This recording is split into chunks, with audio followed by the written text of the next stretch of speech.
All right, FHF is AC cooling out the heat. Hey man, what's the word, man? How y'all? What's the word? Hey, what's the word, What's man? the word? What's the word, bro? Yep. What's the word? And it's your boy howling out the truth. Ben over howling the here. truth. Yep. Never stops howling out the truth. Howling at the truth. Yep. And Big I'm Wolf. back. It's been a little while. Been a month, about a month or so. Today we got a special guest.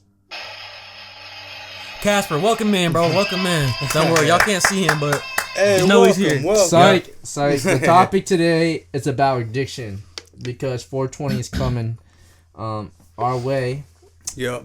And I think it's a good time to talk about, drugs, addiction. Mm-hmm. So, not about a topic about love. Yeah, It's a topic about addiction. It's No a different more theme. romance. It's a whole Podcast. different romance. yeah, whole different Yeah. romance. Romance with drugs and alcohol. What did Future say about that one song? It has something to do with romance and drugs. If you're going to bring it up, you're going to know. Oh, yeah. Because if we say You anything, brought it's it going up, to make you it more don't even know. awkward. You don't know. I don't listen to much Future. I thought y'all might have known. I thought y'all could have picked up the pieces, Do I look like I listen to Future? He's talking about addiction. Future sounds like he's on drugs 24/7. Yeah, at least He's was. talked about his addiction. And got that inspiration. That's true. Yeah. Yeah. I'm pretty sure that's what the song was about. You know what? Song doesn't exist. I can't remember. It doesn't exist. Never mind. Yeah. I'm capping. And I've only listened to like a few of them. Like, I mean, I'm not gonna lie though. I was listening to Future in the car earlier, or today. He's a big capper. but I wasn't listening to the song you were talking about. Fair enough. I'm no Future expert. He's an expert. You're in not the a past. future connoisseur. I'm the current. He's a current expert. The current. expert. All right. Fair enough. So to start off, with the addiction topic, I like to ask, how is addiction introduced to us? Let's That's a good go, way to start. Yeah, let's go down the line. So Desmond, you start first, please. How was it introduced to us? Like, How was it introduced to you? Not to us, Like your but story to you arc. now. Yeah. how was it introduced to me? It's always been around since I was a kid, but I never took it. We talked about this before. How I always used to be like, nah, I'll never take this and that. Never try drinking, But I think after joining the Navy, I saw everybody was doing it, and they were still taking care of their business. So I was like, okay, let me dabble in it. Let me try these things out. Yeah, I tried them, and then when things went from bad to worse, that's when I was like, that's when the addiction started to whatever I was taking. So you saw like other people's experience. Yeah, You're think like, about okay, it. they could do it. I could do it. Say you go get a job at fucking excuse my name. Say you go get a job at NASA, right? And then you seen the head captain spaceman over there, big astronaut boy over there. Wait, hold on. He said big captain. Big captain spaceman over there. Spaceman. You'll be like, bro, I can't do it, but you can, so you don't want to do it. So Yeah, that's fair. that's how it started. That's fair. That's funny. All right. Now your turn, Tom. Oh yeah. What was your experience with addiction? Well, Honestly, let's start from this. We don't need to talk about like our personal experience too. We could talk about like what we see. That's how how it introduced to us. You know what I mean? yeah. But it's actually interesting because how it the very, very start of it, like as a kid, like I told myself I'm not gonna do any drugs at all. Right. That's like not clean. I feel like a lot of kids Yeah. did that. Yeah. I said I was never gonna drink. I was never gonna smoke. There's even a meme of that. Yeah, and then 15 years later, I started doing that. Yeah, and there's some people in their 30s doing coke. And then my mom came back to me the other time. It's like, I thought you said you weren't gonna do this when you were a kid. Shit, I was like, that's so devastating. I was like, Oh, damn. I got caught slipping the same way. I'm like, Shit. I don't know, things change. I know, things I remember change having, like, more than you vivid expect. I feel like you might have the same experience because we both said we don't want to. I have like a vivid memory of seeing like my family. Like, I'm not gonna say who, but seeing family members smoking a cigarette or a joint, drinking. And you're like, I would never do that. You stink. Ew.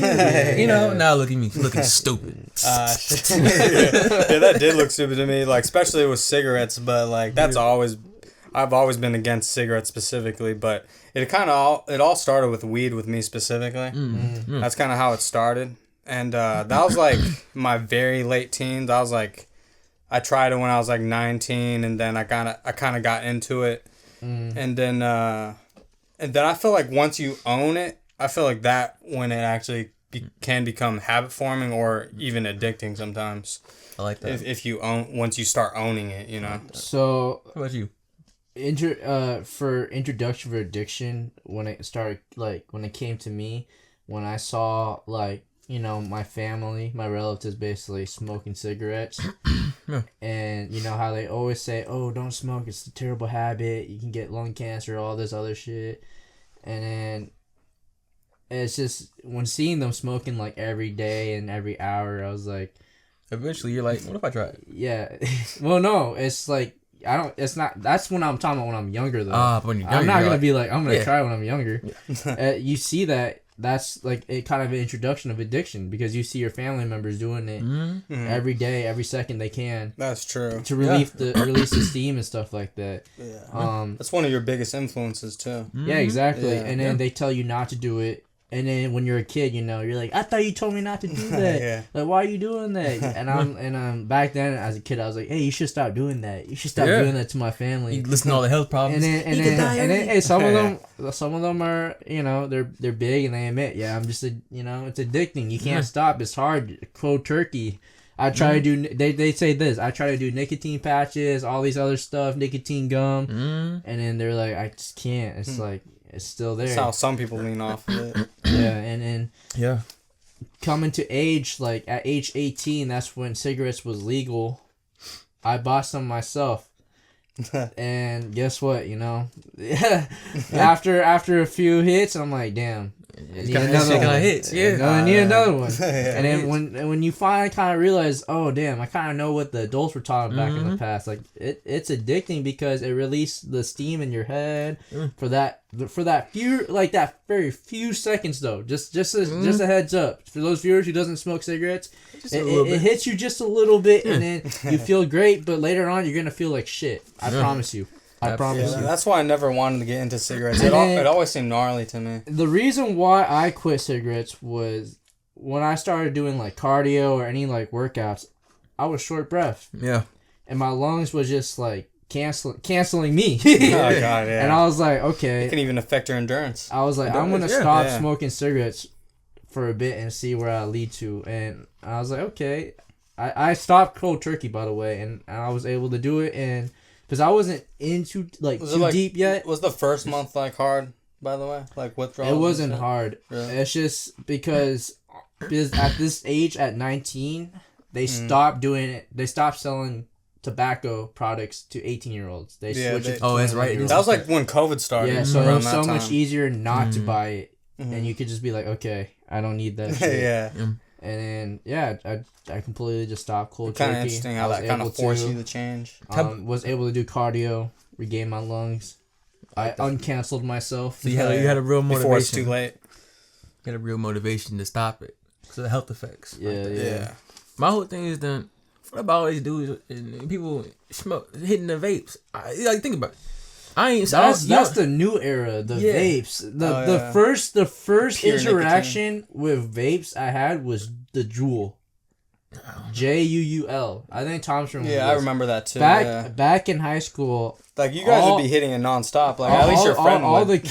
all the kids back in high school would have this little square Juul pod and just like suck that shit up. Yeah, I remember that. I'm not gonna name this person out because it's interesting. It's a funny but like sad story. Yeah. Not like a very sad story, but it's embarrassing. Kind of embarrassing too. Okay. So, we were in the car. We're gonna get some pho. My homeboy got a Juul, cucumber flavored, by the way. I'm gonna be very specific. No. Cucumber was actually good back then. No, trust me. It's like a cool chill taste. Tastes like water. You ever it tastes refreshing for some reason. You ever had a cucumber Gatorade? No, that sounds disgusting. Yeah, it sounds disgusting, don't it? It sounds disgusting, like trash. Hey, it might be good for people who loves cucumber though. Just saying. I guess. But you're saying my fault. But what he was doing is like he constantly hit that shit like nonstop. And then once we got to pho, he was like, "Oh, I feel dizzy." Oh shit. And then when we sat down, he puked all over the fucking table. Oh shit.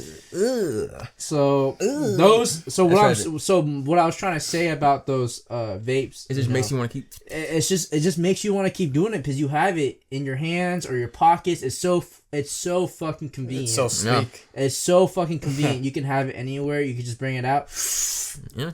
and then bring it out. That's why they do it in the bathroom. And bring it out. Yeah, and that's why it's so convenient for kids nowadays with vapes. They do it in high school a lot. It's so convenient for kids nowadays with vapes. They just do it in the bathroom. Yeah. They do it in class. They can do like the ghosts where they don't show smoke. Yeah, they do daredevils. And with then it. even adults too, they be doing it. Oh yeah, in restaurants and buildings. It's so convenient. It's like a dab pen too.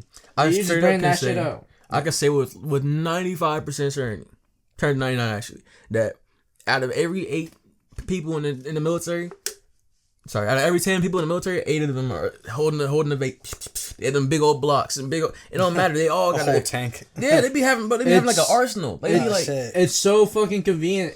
Like people don't even want to go outside and smoke because it's fucking either cold or it's just inconvenient. When you just have it in the room and just do it, it's the most convenient, and that's why it's addicting too, because it's convenient. It's convenient. Yeah. The word addicting itself is our topic today.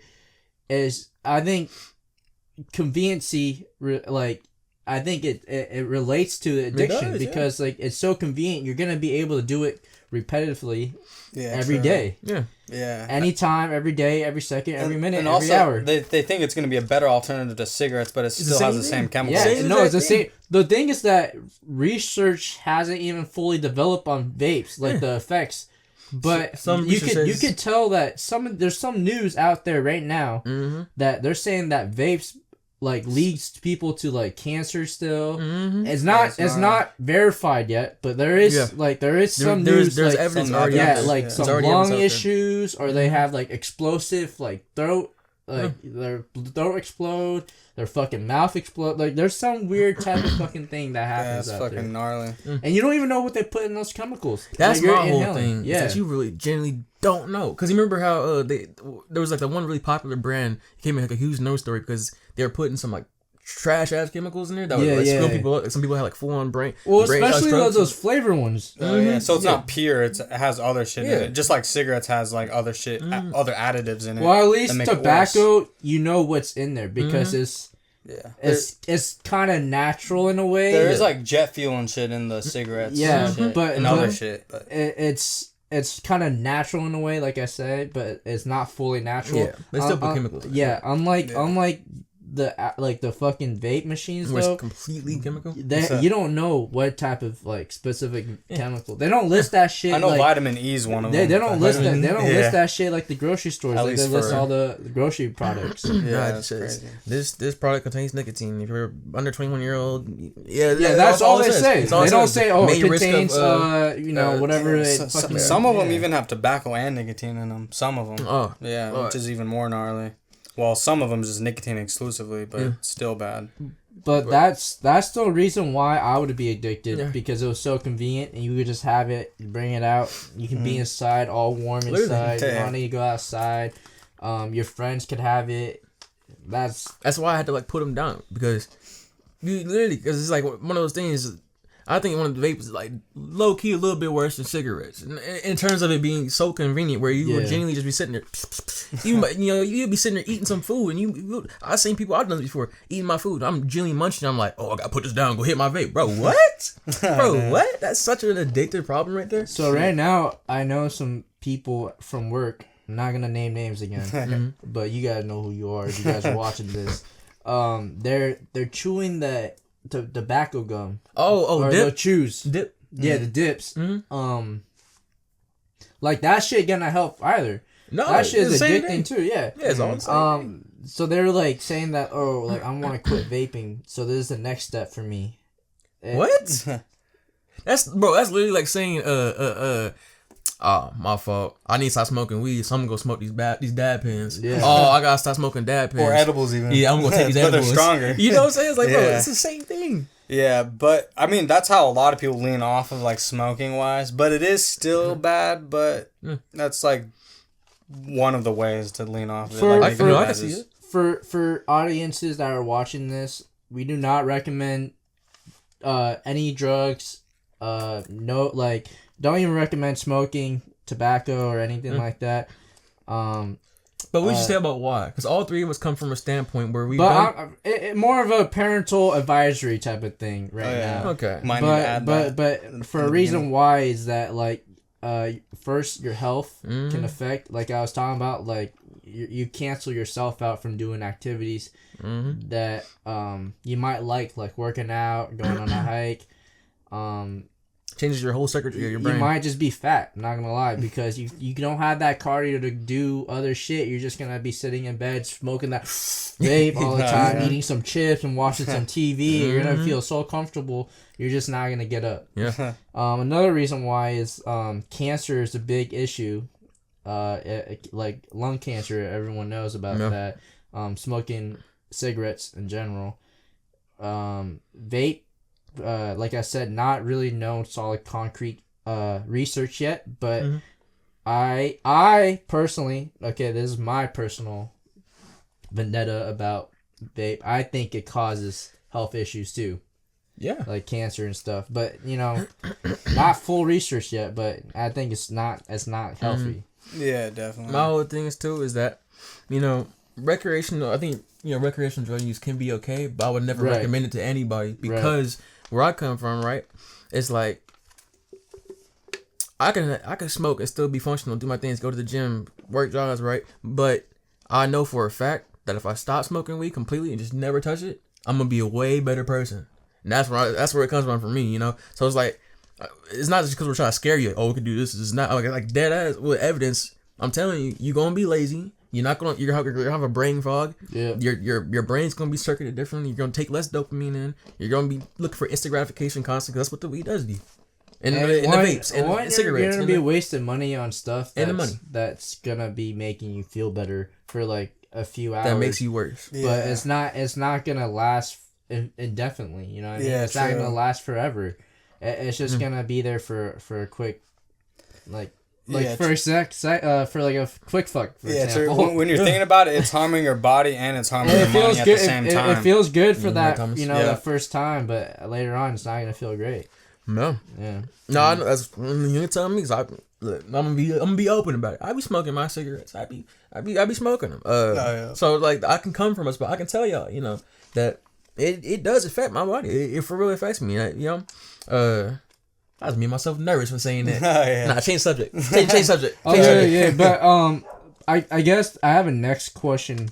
For all three of us, what warnings have we faced about addictions? What? Like warnings. Warnings. Yeah. Let's start with you again. Oh, man, yeah, you kind of listened to them. The warnings I faced was that, obviously the addiction, that you'd be lazy, that financial issues. I mean, those are really the main. I never really worry about like the I can get lung cancer, or I can die early kind of part. It is what it is. But it's really the then and now effects that I know of that are getting me right now, and the main warnings that I was told when I was younger. Right. What about you, Thomas? Or howling at the truth. Howling at the truth. Yeah. So basically, what you mean is like what warnings have you received from like anyone about addiction? Mm-hmm. Oh yeah, I mean, it mainly roots from schooling, like early schooling and elementary school, plus like family members that kind of warn it. Well, you're right about that. Yeah. Talking about school. Yeah, that's a good top. School always teaches you about drug use and sex, especially elementary school. And they'll warns you about it, and they'll tell you specific things about like why it's bad for you and the chemicals and all that other stuff. Yeah. That's a good mention. It's funny. It's interesting. It's ironic because it was actually scaring tactics that kind of made me kind of stray away from everything as a kid too. It was scary at first, but like once you kind of like lean into it. Once you see like what Desmond was saying, once you see like people do it, like your friends for example, even like and they're doing okay, they're living their life. You're like, okay, they're living their life, still doing this shit. Why not? I try it. Yeah. And then it's not that scary anymore. No. And then that's where it becomes addicting because you're like, oh shit, like. When you think of it, you can try and be not harmed, but once you do it over and over again, then you're harmed. No. So the school tactic, it works for sure. Yeah, I think it does work. But it worked on me temporarily. Also like, you're forgetting about your friends and your family around you. Like, you see them functioning, doing this and doing that, and like, oh, I could do this too. Oh yeah, it's the influence that builds up. Yeah, and it's also the ego thing too. Be like, oh, they can do that. Oh, I can could function do off that of this. too. Yeah. They can smoke. They can drink 10 bottles of fucking tequila. I could do that too. Right. I'm over exaggerating, but But can you still do your homework off of that? Yeah. But that's a great mention. You know, one thing I thought about school. too, I just completely forgot about. I think the biggest warning, and this might be true for you, but for me, was walking down the streets and seeing that tweaker. Oh yeah. I just thought about that. That was always the biggest warning. that's like the hard drugs, That's what I was too. gonna mention. So what warnings I had about addiction was you're gonna be homeless. Yeah. You're Okay. gonna be that crazy person on the Oh street. God, yelling out Yeah. at people. You're gonna be sleeping in these tents. Yeah, man. There's too many of that in downtown you're- Seattle. You're Too gonna. much. So there's nothing wrong about homelessness. Oh, I I want to mean- point that out too. Well, the homeless people. There's something Yeah. wrong with homelessness. You know, we don't yeah, want people to be true. homeless. Yeah. We do not want people to be Because Yeah, there's right. other factors You're that can right. lead to that. yeah. That's not But- their fault. But what I was saying is that like you don't want to end up in a addiction. A trap situation like they are. Yeah. But and also like cancer, like smoking cancer. Like if you smoke, you get cancer. Your brain would like not develop. Yeah. Those are the type of warnings I get. Also, like what you were saying, school specifically telling you like the specific reason why you shouldn't do this and do that. Yeah, there's even homework about it to like really get through your brain. Okay, and unrelated though, they were showing a pregnant lady pushing out a baby in elementary school. Oh God. And this was on top of like talking about drug use too. Brother, you are traumatized. How do you remember that? No. Yeah. Yeah, I am traumatized He's because traumatized, traumatized, right? bro. because I was in 5th grade. I remember this. Bro, this what? lady was screaming, "Ah!" That was around the time I was pushing out learning a about that baby. shit. Bro, And then we're talking about drugs. I'm like, there's so much going on. Like I can't understand both right now. bro, why would they dare show a kid that? That's crazy. Damn. That was off topic, by the Yeah, way. But no, that's like, it's just because when Tom was talking about like school drugs, like talking about drugs, I was like, yeah. At that time, for me, school, like they're talking about sex ed and drugs, not just Around the same time. That was like 4th grade, 5th grade. yeah. But they also shown some documentaries about drug use too. Oh yeah, true. The slideshows. They show like little TV shows. Y'all know them little. Sorry, y'all know them little commercials. This is something I want to talk about too for warnings. But this is one of the warnings I think never works. But it's always good. So you know, like you on YouTube or back in the day when everyone was on cable TV, them little commercials, and it'd be like some like super over the top cinematic fucking thing. Yeah, you know, like yeah. the scrap monster. This is what your lungs look like on. Oh, the yeah. Oh yeah, I know like, what you're talking about. they'll have their Advertisements. their voice thing. Yeah. Yeah. Don't smoke. Don't smoke or you end up Look like what him. it did to me type thing. There's I was like, different oh my stories. gosh. It's I remember those get me for like a little bit, but nowadays like, every time you see those, it makes me want to go light a cigarette out of spite. I ain't gonna lie, like That's fun. man, That's funny because Watch me. Nah, I'm kidding. some are realistic, Is some that, are is that bad boy in you? unrealistic. I guess a little bit. So you said what? Some are just like showing in a metaphor kind of way, and some of them are realistic. But like the metaphor ones can be kind of funny. They be so over the top. I be I like, ain't know, no the way, ain't no metaphoric way you ones. about to try to convince me with this Simpsons it's like Looney World Tunes. War III type Yeah, shit. yeah, bro. yeah. Showing me a whole Yeah, I've seen those Call kind of of Duty ads too. gameplay trailer as a PSA. Like, bro. Yeah, I've seen. There's even weed back in the '90s or whatever. There's like weed ones that make you like there is sink some into the there couch is some weed and ones too. can't do anything. right Like, now. There's some what? Makes- There is some weed ones right now. They too. over I haven't seen exaggerate the any. laziness for You're sure. right. Yeah, but you're right. But the olds, I just saw one a couple weeks ago. But yeah, the olds like the '90s in that time. Yeah, you're right because they I've kind of treated weed as Yeah, like I've seen some like just a couple years ago. Just looking because back on it. weed wasn't fully well, it wasn't legal and it wasn't researched. Yeah, it wasn't researched fully. Yeah. Yeah, true. Especially back then. Yeah. Mhm. That's why that Now whole- now it's known for medicine. Yeah, it's a lot. Quote Recreational- unquote medicine. Man, Yeah, the medicinal tables use. have turned. Yeah. tables have turned. Yeah. Turntables are turning. My next big question for all three of us is, what do we see in our today's society about addiction? That I think the main thing that we see is that drugs can be positive for some reason. That we all know is negative, but for some reason they're treated in a positive light, like a fun light. Mm-hmm. I could be wrong, but that's what I'm seeing. But how that has to do with addiction is like it kind of like the whole lifestyle of everything that comes with instant gratification, about partying, having fun, meeting people quick. Right. You know, Yeah. like that whole lifestyle is all glamorized. So I think that's like the main thing in today's world, or at least America. That's like how people mainly... like socialize with each other. Mm-hmm. Like back then, I mean, it's still, alcohol was still in use to socialize with each other, but now drugs in general are more like as the use of socializing with other people. Yeah, now. it's weird how glorified it is in today's society. Like back in the when I was smoking weed, people were like, "Oh, you want to light up?" Yeah. I'm like, that'll be one of me. yeah, and then back back in the old days, you're like, "Hey, let's go to the bar and drink." Like light up is like socializing in the way back then, and I mean not right now. And then, hey, you want to meet up at the bar is like the past socializing. Mm-hmm. Even like hardcore drugs too, like that LSDs and Mollies, them kind of stuff. That's straight up. That's like those are social drugs. Yeah, you don't see anybody taking those by themselves. Those are straight up meant to take in a public environment with people. So it's like it's absolutely glamorized. Yeah. It's also crazy because some of them are like date rape drugs, like Molly or ecstasy and Molly is like the same thing, right? Talking about the Bill Cosby stuff. It's kind of icky when you think about it, but I'm good about that. Yeah. What about you, Thomas? What do you see in our today's society about addiction? I just feel like it's like overly glorified. Obviously, like just the way. They try to make it look like positive in a way sometimes.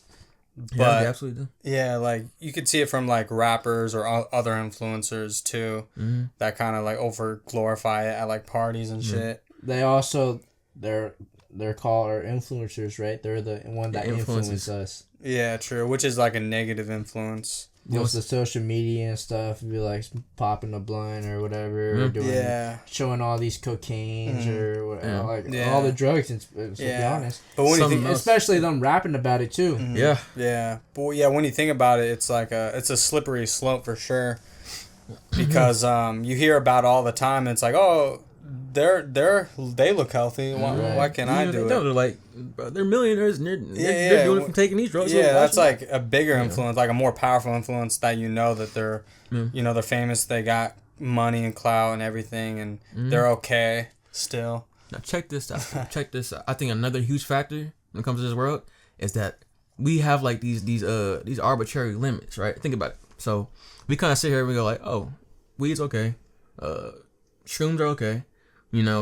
This and that can be okay, but then you go like fentanyl, no, cocaine, no. But in reality, bro, they're all kind of there's like a tier list. There's like a tier list, but they kind of still. But government has its own tier list. The Scheduled 1 drugs, scheduled, all that shit. Yeah, I mean, I was just trying to say. So it's like people are more incentivized to take, like Molly and things like that because there's things that are deeper that they absolutely will not take. But it's like, bro, that's what leads into that stuff. Yeah. But they don't know it. But when you think about weed, it's like leveling up on the tier list. Yeah. But take this one, okay. I think this next one I'll be okay. Yeah, like straight up. But even according to the government, marijuana is a Scheduled 1 drug.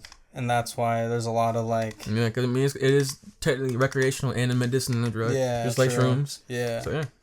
There's a lot of shit against it. At the same time, there's advocates for it too. At the same time. Yeah. My turn about what do we see in our today's society? What do you see in the world? What I see in today's society about addiction is I see some positive about addiction. It doesn't have to be about drugs too. A positive addiction could be like the gym. You know what I mean? You're addicted to the gym because that's a positive drug itself. You get like when you're working out, you feel all these good like things too. You feel the pump. You feel your mind. It feels like awakened. Yeah, I completely agree with you because like after even after running or like weightlifting, I feel like my head's a lot more clear. Yeah, and then I think you release. I forgot dopamine? Dopamine too, and it's a good feeling. You release dopamine and you let go of stress. Yeah, and it's a healthy addiction too because you're keeping yourself healthy, fit, and you're doing good for yourself. Yeah, and it's like natural too. Yeah, absolutely. And then where the negative addictions is food. Yeah, the fattening shit. I mean, all the bad where you're just like constantly eating and not watching what you're eating. Mhm. Like Yeah. a bunch of like What else? McDonald's and shit Oh like yeah, that. gotta substitute that with media. salad and shit. Yeah. People addicted to me. I'm just thinking, there's a lot of things that our age addicted to, man. So many things. Man, It's not just about drugs in general. Like you could be there's addicted to other shit too, Exactly. like food and. you straight up couldn't tell some of these people to delete TikTok. They would fight you for that. They would pull out a knife on you. That's addiction. if we That's kind addiction. of roll back to our love pod, people are addicted to sex too. Addicted to sex, addicted to the attention. Exactly. Yeah, it can be addicted to so So many little things. addiction is a very, if we think about Broad. addiction, is a very broad and huge word. But it all stems from something. Exactly. It all stems from something. Exactly. Yeah. When we think about addiction, majority of the times we think about drugs, Yeah. and it's, I don't know why. Why do you guys think that? Not Well, since we're in because this this is topic. for 420, but I feel like because drugs are so easy to do and they're so Yeah. easy to get addicted to, you could just like pop like a pill or like an opioid or something, and that it'll No, be that but simple. why do we look at the word addiction and think about specifically drugs? drugs. Yeah. Well, it's because that's like the only time that we actually use the word addiction. That's true. If someone's constantly, But like when it goes to like the gym or like working, you're grinding. Yeah. It's not like you're addicted to going to the gym. I guess because it's more natural. Like with drugs, it's like unnatural. Mm-hmm. So it's like you get to Yeah. an unnatural high that kind of like defeats the It's- purpose of. Well, it's just crazy because we have a negative connotation about addiction, but there's also some positive connotations about addiction. well, Yeah, is it really true. addiction? Because like addiction is something technically that your brain doesn't want to stop because it gives you dopamine. Yeah, So it's like addiction's known in a bad way. So say yeah, it is definitely known in a bad way, but like, can it be known? It can also be good too. But like, let's say someone's addicted to work. They. Oh yeah, that's a thing. Can that really be a thing? A Is it- workaholic. That can be a Yeah, thing. Okay. Workaholics exist. So you can be addicted to positive That's the things. thing because people use some.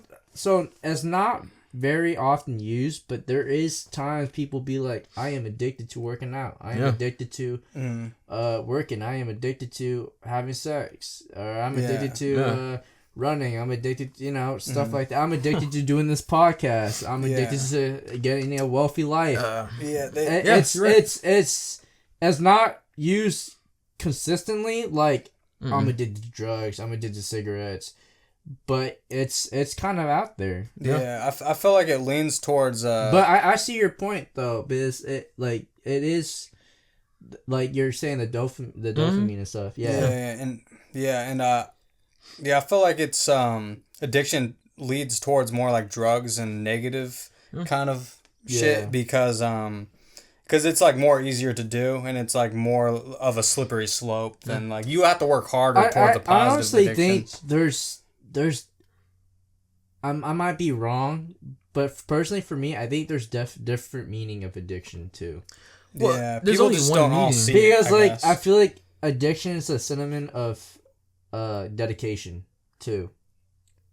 Nah, addiction is more so just something that your brain doesn't want you to stop. That's the definition of it, But but that's also in a way it's like dedication because you're really dedicated. Yeah, you don't want wanna stop. Yeah, you don't want You to gotta stop. keep doing it. So The thing is that's that- why I say it's Right. kind of a synonym of dedication. Yeah, that's true. You're right. It's You're probably right. just Because that's why would people be like, oh, I'm addicted to working out. I'm addicted to that because they that's, say they're dedicated. Yeah, they're Yeah. dedicated to do that. Mm-hmm. Because people don't use the word addiction about like working Positive out. things. yeah. It's just People a little say less dedication, common. I right? think that's why. Right? Exactly. Yeah. I think the main reason is because when we're talking about a problem, the first word that comes to mind is addiction. Or at least if you say addiction, the first thing that comes to mind is a problem, not a positive. Because addiction Right. itself isn't a bad word. But a It's not positive, bad word. a positive one would be dedication. Yeah, that's what people use So dedication. You're so right. that's the thing. It's kind of the same, but it's kind of Mhm. not. That's why I'm saying it's kind of a synonym of dedication, depending how you're using it too, Yeah. and how you perceive it. But a lot of nowadays, we all perceive it as a negative connotation, addiction. Yeah, that's why. And so leans the toward drugs and opposite, shit. I get so the opposite of addiction will be dedication. The opposite of dedication will be addiction. Yeah. Yeah, that's a good point. Yeah. So, it's just kind of it's a weird word. I'm not gonna lie. It is. Yeah, I don't really got much on that to be honest. I guess what we could do is just try to make it more known that addiction itself, it doesn't have to be a negative. You know, I guess that's about it. That's about it. I think my thing about why I'm trying to bring this up is that like, I don't want to make this as a negative podcast, like you know, slammering addiction and like, because it's also like, you know, we gotta upheld our own, like sometimes we're addicted to good things in life. You constantly just want to do it, because, you know, even though this topic's about addiction and, you know, kind of about drugs, because we're leading up to 420. I also kind of want to bring up the good things about it too. Okay. And I think some viewers will like that. You're right. If I can say without absolute certainty, I'm addicted to the music. Yeah. I cannot. You know, I won't be anywhere. Like, when was the last time I saw me without my headphones on my neck? You know what I'm saying? That's fair. This guy, every time I pick him up or every time I see him, there's a headphone on him. I could be walking for 2 minutes, just one block. You best believe I just think that we constantly talk about like addiction in a negative way. Yeah, it's just be a sad, sorrow. I think there's just less people less people talk about their positive addictions. I think. Yeah. I think that's just less common in general. That's fair enough. Yeah. So I'm just gonna ask you then. What's a positive addiction that you got, Thomas? I mean, video editing is one of them. I like the video. I just like the way I feel afterwards, after like making something. Like I feel like super satisfied after making something. Like I even remember like back when I made music, for example, like shit I was proud of, like it would affect me for a week straight just listening to it or watching it back to back over and over again. And well, it's also like just the my creative addiction. I also just feeling like the reward of yourself doing it too. Like, oh gosh, I got this done. I reveal it. Oh my gosh, it looks great. Like stuff like that. Yeah. And just you polish it so much, you know, you spend so much time and effort on it, and afterwards when you see the final production, you're like, oh yeah, I like this. And then after like 2 weeks, you're like, oh, I gotta make a new one because I'm already tired of my old shit. Like that is definitely addiction. That's definitely addiction. Like moving on, like hopping on to video project to video project is like one of my positive addictions, I'd say. What about you? It's the music. You know? You said music, right? Yeah, it's the music. For me, it would be working out. Real? I love lifting weights. I love feeling that, waking up in the morning. And you are very committed, that I can witness. I've been doing it 5 days a week, consistently, and I could say that it kept me in a really positive mindset, and I think we all need a healthy body too. I think. Was that like ever since you started consistently? Was it ever since after COVID or before COVID? Like for 3 years? So it was before COVID, and then, you know, COVID hit. We can't really be consistent anymore because everything was shut true. down. That's why I try to remember. Like, were you so consistent I stopped, before? and then I got back into it. Oh, I eased myself into it. So there was just like a little hiatus because of COVID stopped you, and you couldn't do anything about it. So my mindset was, you gotta consistently keep yourself fit and check and not overweight yourself, because now the gym is closed during COVID. It's so easy for you to get fat because you're gonna be sitting, eating food. What else for you to do? You can't really do. You can't really do shit. You can't. Yeah. They're advising you not to go outside and go on a run and stuff like that. They're literally telling you to stay home. And you know, I'm not gonna lie, I'm a rule follower. You know, I like to follow within the rules. Stay safe. So I want to stay safe. I don't want to get COVID during the time because it was still unknown. It was very new to us. Yeah. And then I also didn't want to get my family sick, so obviously I want to stay safe. You know, safe. That was just the best time to like grind on movies or shows at that time. And then so I just stayed home all the time, you know, just chilling. So obviously my mindset was like, okay, for me to stay fit and then get myself back in the gym, I can't eat. So I only ate one meal every day. Oh yeah. And I would just snack. That's and I think I weigh 140 during COVID time, 135, and then guess what? How much I weigh right now? 155. Huh? 155. Wrong. You want to guess? You guess. Like right now? Yeah. You said 155 I weigh right now. 164. Ain't no way. Wrong. Ain't no 164. I give you another chance. He was not over no 160. Guess again, please. 163. Wrong. I give you another guess. 160. Wrong. I am 196. Cap. Oh, hey. Cap. So you're Hey, the baby. So you're pretty dense. The baby. I'm gonna need. I am 196. The baby. Oh, He no. took your cap, bro. I am He 196. took your. Give him his cap back, bro. I'll take a photo. Bro, that means I'll- you weigh more than me, dog. Yeah. Yeah, me too. I'm telling you, I'm bulking. I've been going to the gym, getting in my protein. You know what's crazy, dude? You're at least You know, 30 that's always pounds been your heavier. dream too.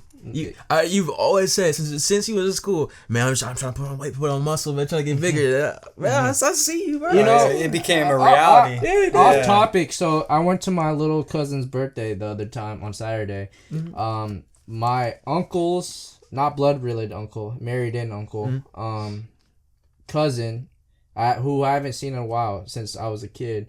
I was really scrawny back in the day. You guys can all vouch for that. Oh yeah, true. And then she came up to me. Damn, you put on some weight. Oh yeah. It looks good on you. I see him. I can even vouch for other people that noticed you like from a few years, like from before and after. Oh yeah, no, he's definitely stocky. I was at 190. Oh yeah. That boy, meatball right now. I've never been that big before. That boy ain't fit the door. I'm not gonna be lying. I'll be running around, walking around. I can feel it. I feel it. I can't even run the same I did back then. I'll be like huffing and puffing. Yeah, huffing and puffing. Like, But you feel stronger. Huh? But you feel a lot stronger. I feel a lot stronger. Yeah. A bigger weight But lifting balance. that's part of my addiction though, the gym, because big. I was so dedicated and addicted to what I was trying to do. I Yeah. got myself in a situation. It's also results, not just the mental clarity, but also the results. And then the yeah, for sure. Mm-hmm. And it's just the joy of it, and then just the feeling of, you know, success of doing it. Yeah. Because, you know, I said I was gonna reach that goal. I reached that goal, and then my next goal, I was gonna reach that goal. I reached that goal, and in this goal, I'm saying we're gonna reach 200 pounds. All which right, I'm David pretty close Goggins. to. Bro, you know David Goggins? I do. All right, I it's Whoa. David Chan right here. David Chan, where? What was the saying? What's the saying? You know what I'm saying? Who's gonna carry the boats? Who's gonna carry the boats? Who's gonna carry the Who's gonna carry the boats and the logs? I am. That's fun.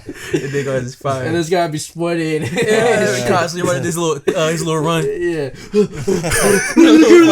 I am. You know my saying back in when we were hiking? Mama raised no bitch. Mama raised no bitch. He was on Rocky mode. Yeah, I would just be He was on walking Rocky myself. mode. That'd be intense, especially with the uphill, the steep hills. You don't remember that?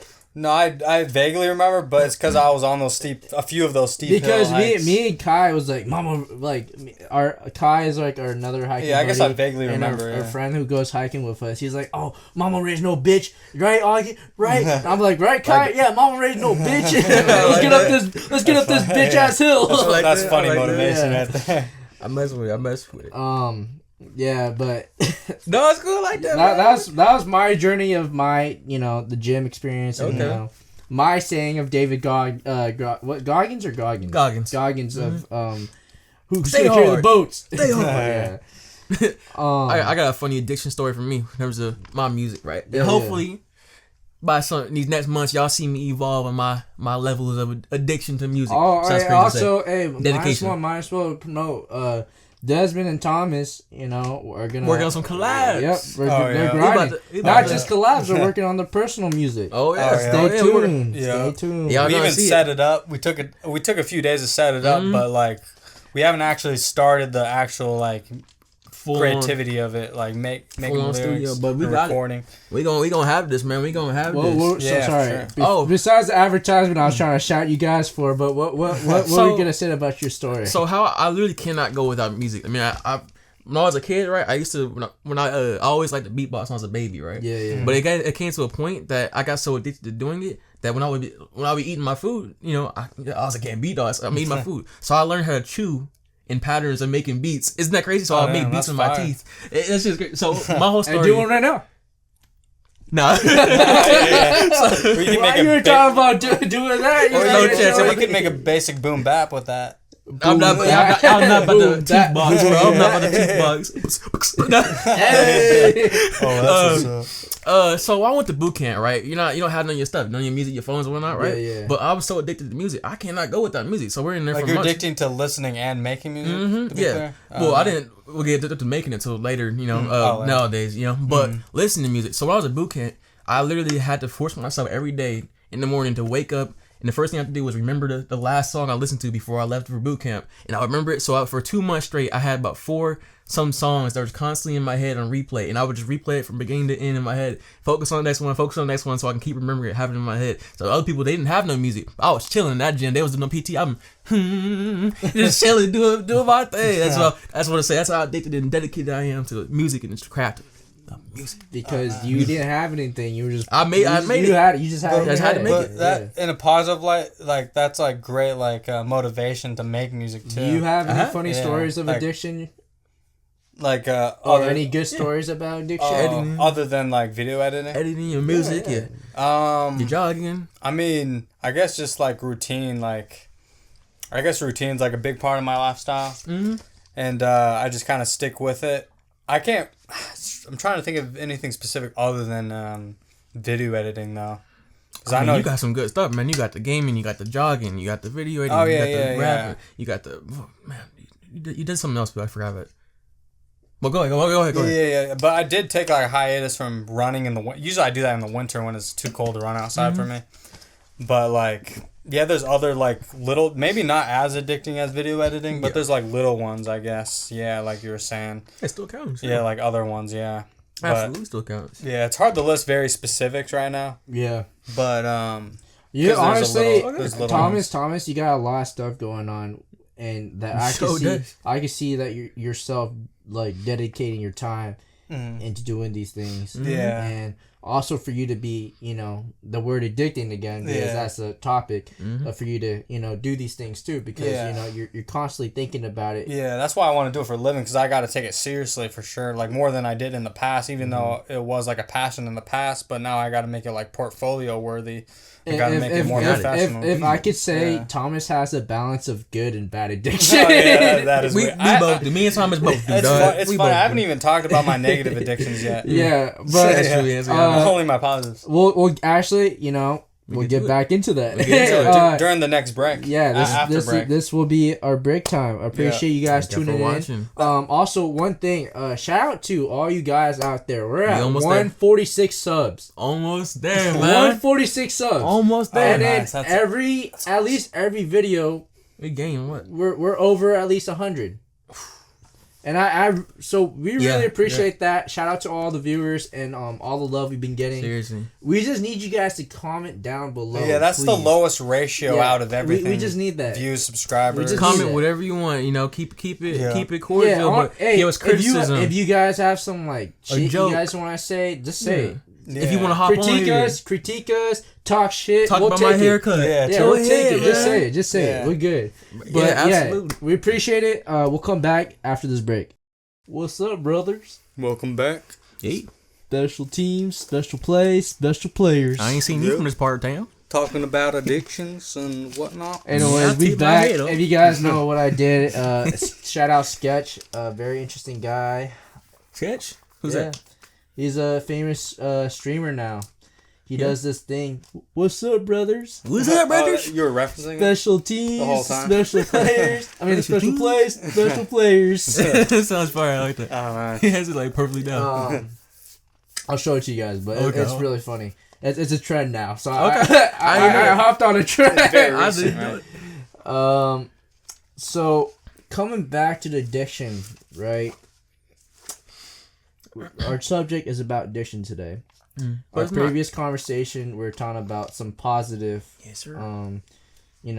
positive things about addiction, and we talked about the word, the actual meaning of addiction, or what it means to us in a way, I guess. Yeah.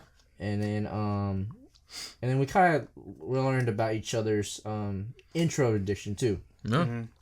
The pro addictions. Yeah. So now moving on, what I want to ask, what type of help do we see nowadays for the addiction that we know about drugs? It's funny for those people out there, who's just zoning out and stuff like that, downtown Seattle or downtown anywhere. What do we see? What type of help do we see nowadays? So for that, it's still kind of the same help that they could get before, but the thing that I see, which is increased in help, is that they're getting more help from peers, meaning people who are also in the same situation as in, whether they be addicts, like full on junkies or addicts, or just someone that was an addict. Like Right. people like that, will go up to them and try to help them just naturally these days, which I don't think happened before. I think it's one. So you're saying there's like more people stepping up. Yeah, more people stepping up, because there's always like the church. You can that homeless person or a tweaker can. I shouldn't say tweaker. That sounds negative or sounds bad or like I'm dissing them. But like genuine people that are genuinely junkies, out there on the streets. Churches can help them. They have the programs. They have the hospitals that can take them, and it's all out there. But they're not gonna want to do that because they probably can't, man. I feel like someone with experience that's out of that situation is more helpful because they can be like, yeah, man, like I know you're in this situation, but like there's so much more out there. Something like they can relate to and stuff like that, and they can like bring out the personality of the person. Yeah, that's true. What about you? What type of help do you see, or do you see any? You know what's the harsh reality of it? You can't help someone that doesn't want to be helped. That is very true. Yeah. Yeah. So you just gotta I don't know, it's kind of encourage is the best way to go. Like you still want to help, but if they don't want to be helped, then you still gotta help a little bit.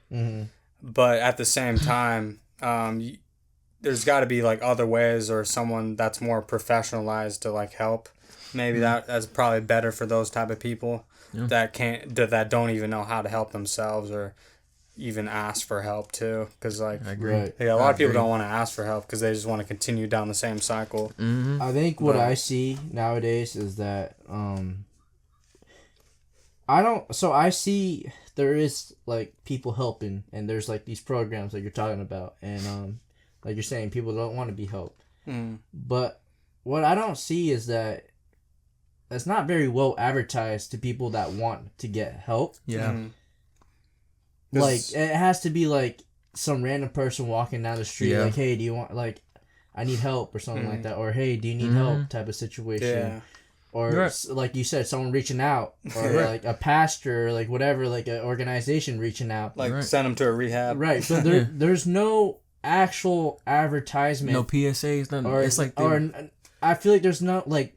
Maybe there might be like a community, like, hey, like, there is like a community bulletin, but they're not. They're not like. But like I feel like well known. They're not well known. Yeah, I think it's not very well known where it could be publicly more well known for those people actually who wants to be helped and know which type of help they can receive and know where to go. But it's not very, like you said, it's not very well known out there. Yeah. But like I said, I'm not saying that I don't see help out there. Oh yeah, it's out there. But I'm just saying I don't see it. There's no way of someone that doesn't know. There's no clear sign of someone to know like where they can go or what website they can or what phone number they can call. Like what website they go guaranteed to, help. Or where can I walk to and stuff like that. Or like you said, guarantee help, stuff like that. It's they have to like find it on their own, but the problem with that is that they're high. They're not gonna want to find it. And They're it's harder too. Yeah, there's other stories where they try to get help, but it doesn't even work out with the person that's trying to help them. Yeah, there's a lot of that. It doesn't suit them or whatever. And it's not like publicly advertised in a good way like commercials are. No, like I feel like that's what I was thinking about. Yeah, like if it's publicly advertised like a commercial was, I feel like. Like we have all these PSAs about like vaping, don't vape, don't smoke. But what about the people that are doing it and are fucked up? You know, I feel like it will help some people if they know, what they can, what are the options out there. I feel like a lot of people out there right now who are in a situation of addiction of drugs do not know a solution because they don't see any solutions besides the solution they're in. Yeah. No, I agree, man. You're right. It's like almost like once you get to that deep end, you're forgotten about. Yeah, it's like a dark path because you know how you choose a path and you consistently go down that path. And the deeper you go, us people, we tend to forget them. Mm-hmm. And this is why I say like I don't really see any public actual public like hey like advertisement like hey this is the place you need to go to if you need help or hey like come to this place or stuff like that. Yeah, I agree. There's more. Even the government says that like, oh, we need to do something about this. But what are you publicly doing to advertise to those, people out there who's in a situation that needs help? There's not much, man, because so the government has a lot of control of public areas where they can put signs and information things, which they don't. They probably do very minimal help. And they say they want to clean up the streets or whatever. Like I said, government owns majority of like these public areas.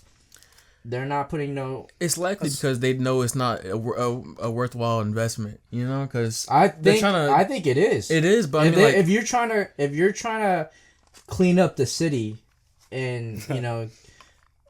Yeah, no, I know, but from their standpoint, it's like, oh, I'm gonna spend millions of dollars on all these advertisements and all these communities and events, you know, and they're thinking like from people that don't even want the help. That's what they're thinking, you know. And sometimes you can even hear like homeless people ranting like that they hate. The thing is that it's so hard. It's so hard for them because they don't see any other solutions. I think they need to have an open solution for them in order to take a leap for it.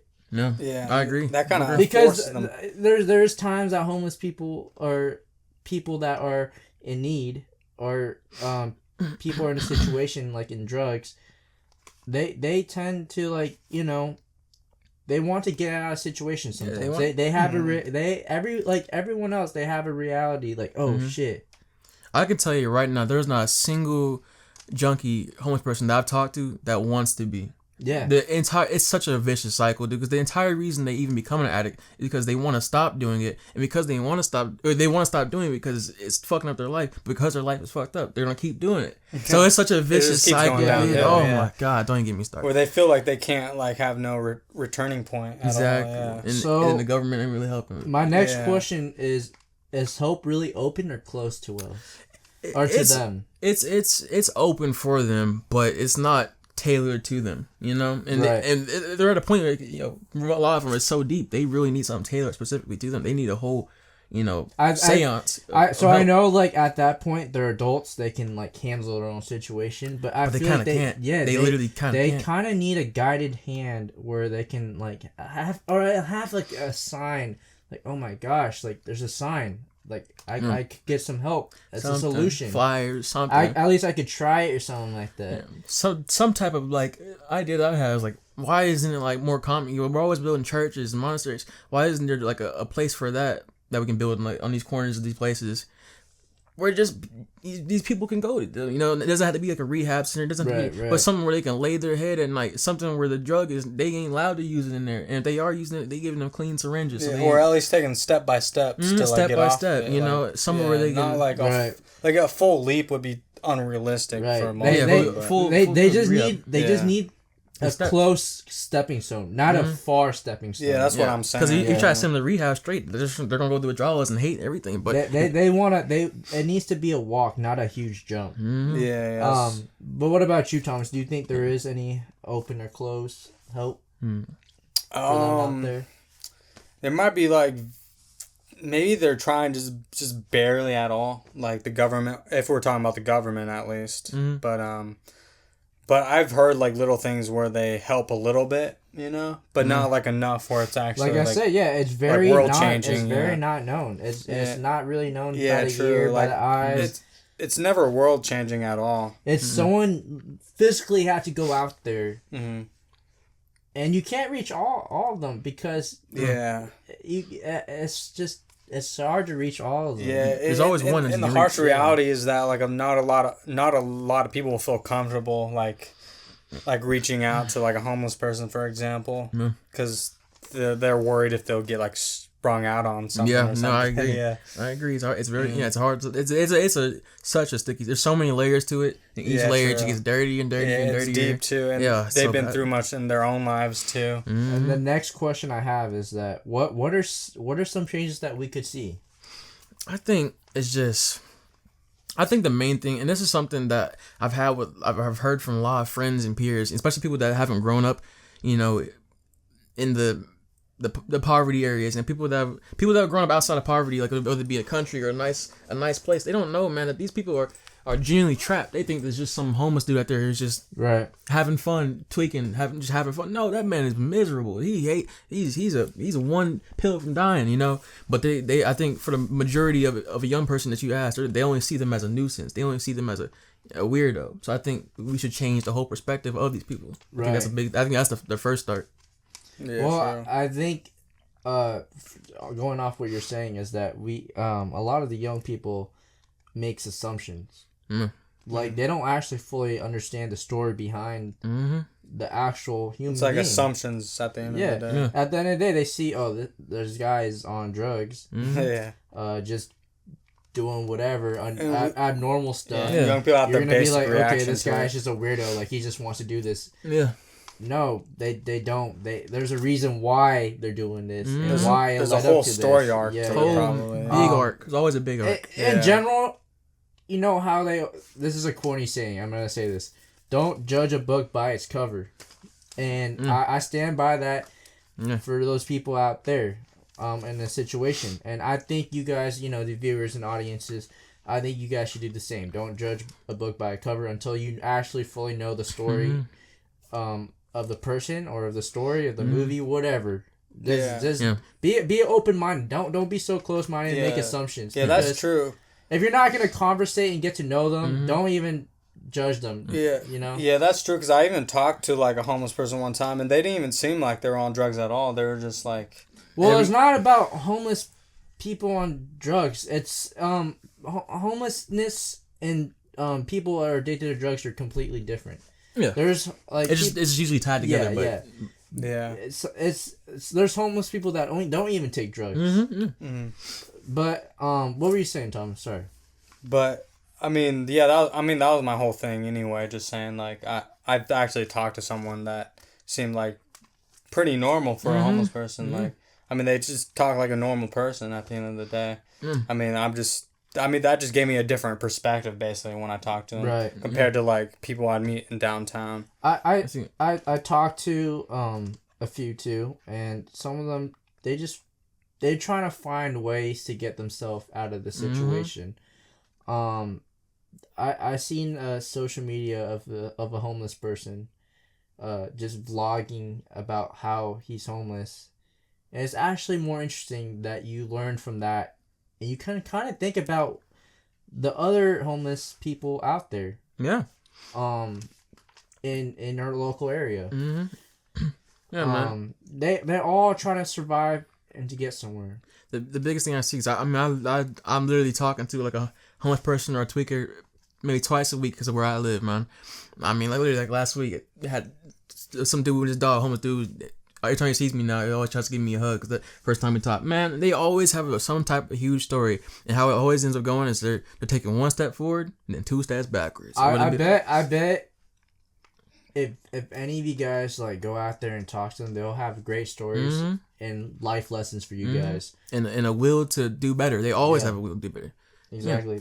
All right, I'm so sorry, guys. We're still having some technical issues. Yeah, with the camera problems. Shit. We appreciate your time and your patience with us. We're still working on the technical issues. Yeah, thank you so much for watching. Staying tuned, man.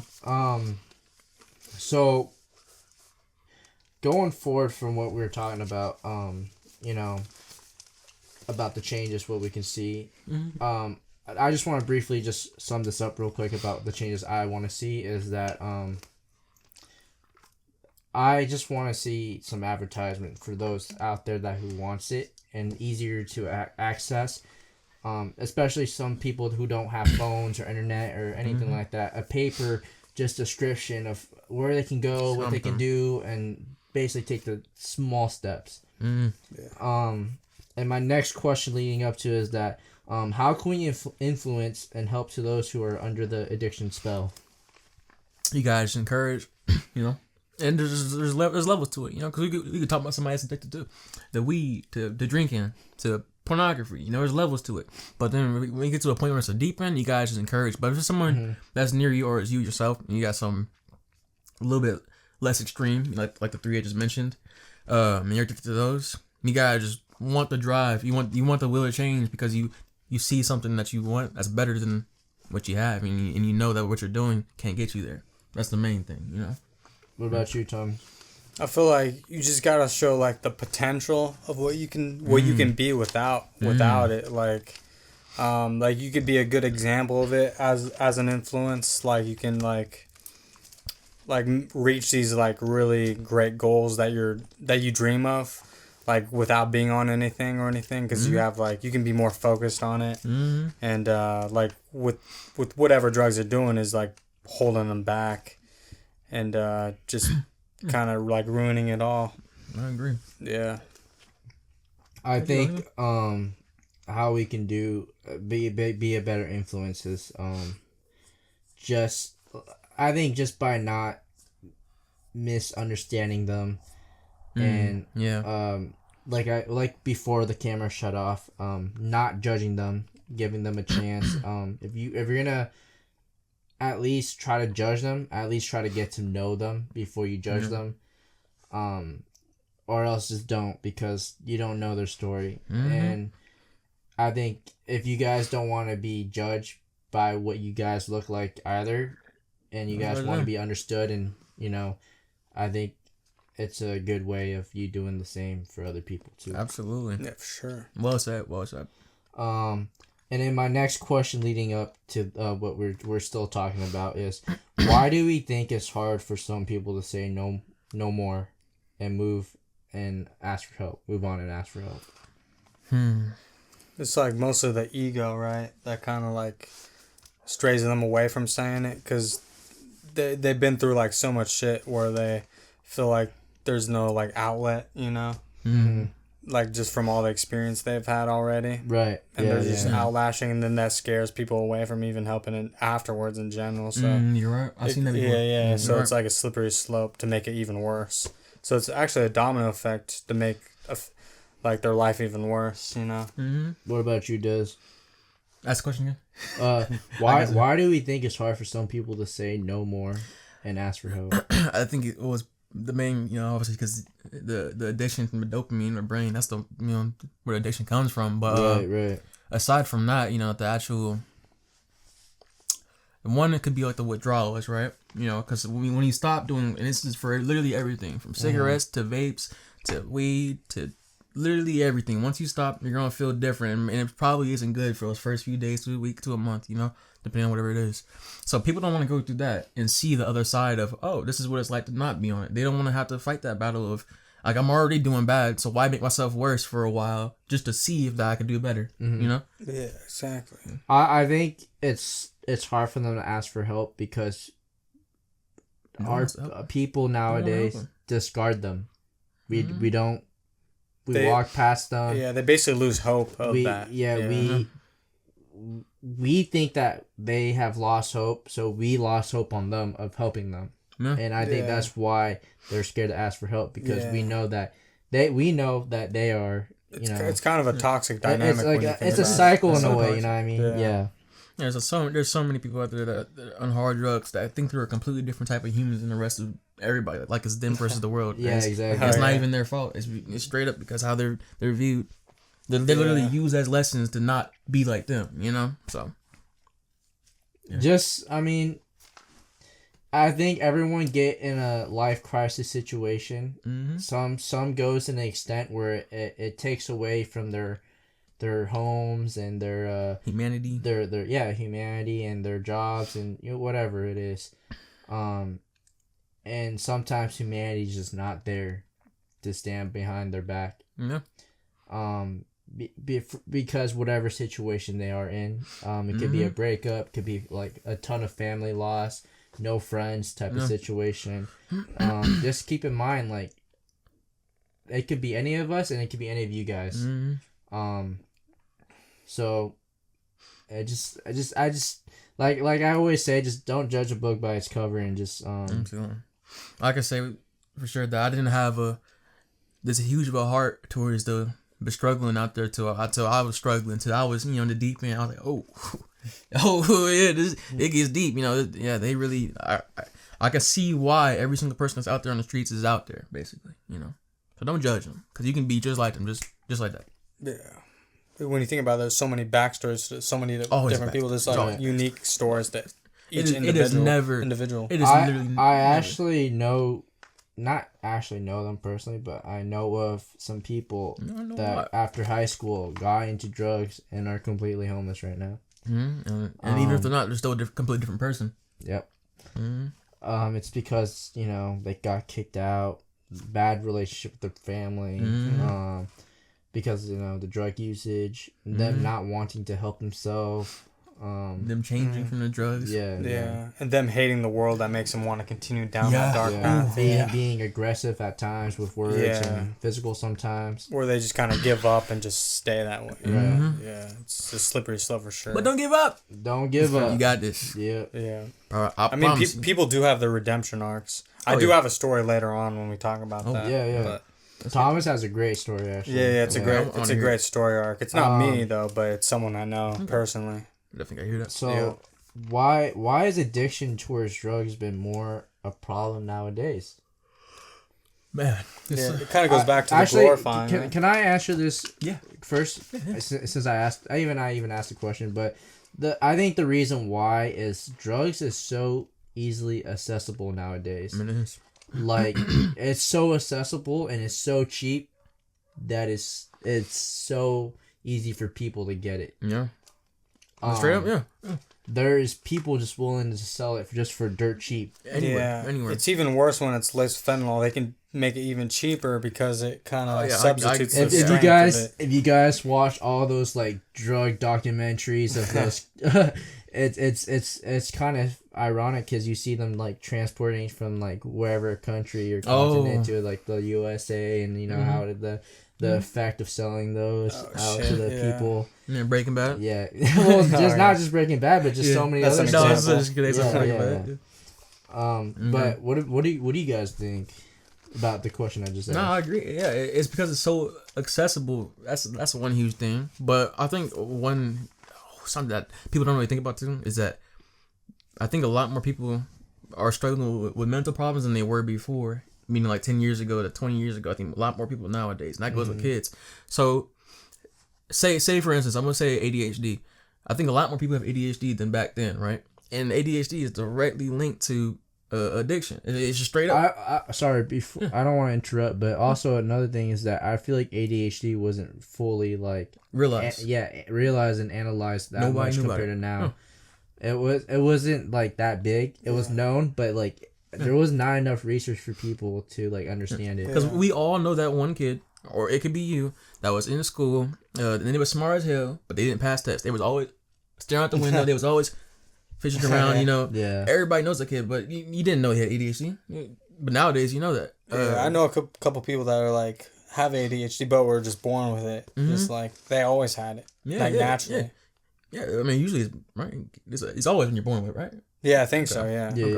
I don't think you can just get it. Yeah, from drug. Sure. Like you can just get it natural. I think just naturally is the way you get it. I know it's something in your brain, so your frontal lobe. But what do you think? Why do you think this? Everybody's on the drugs. What's your? Well, sorry. Before Thomas answer, so I want to add on top of what you're saying too, like. Mental health, not besides like ADHD, like depression and stuff like that.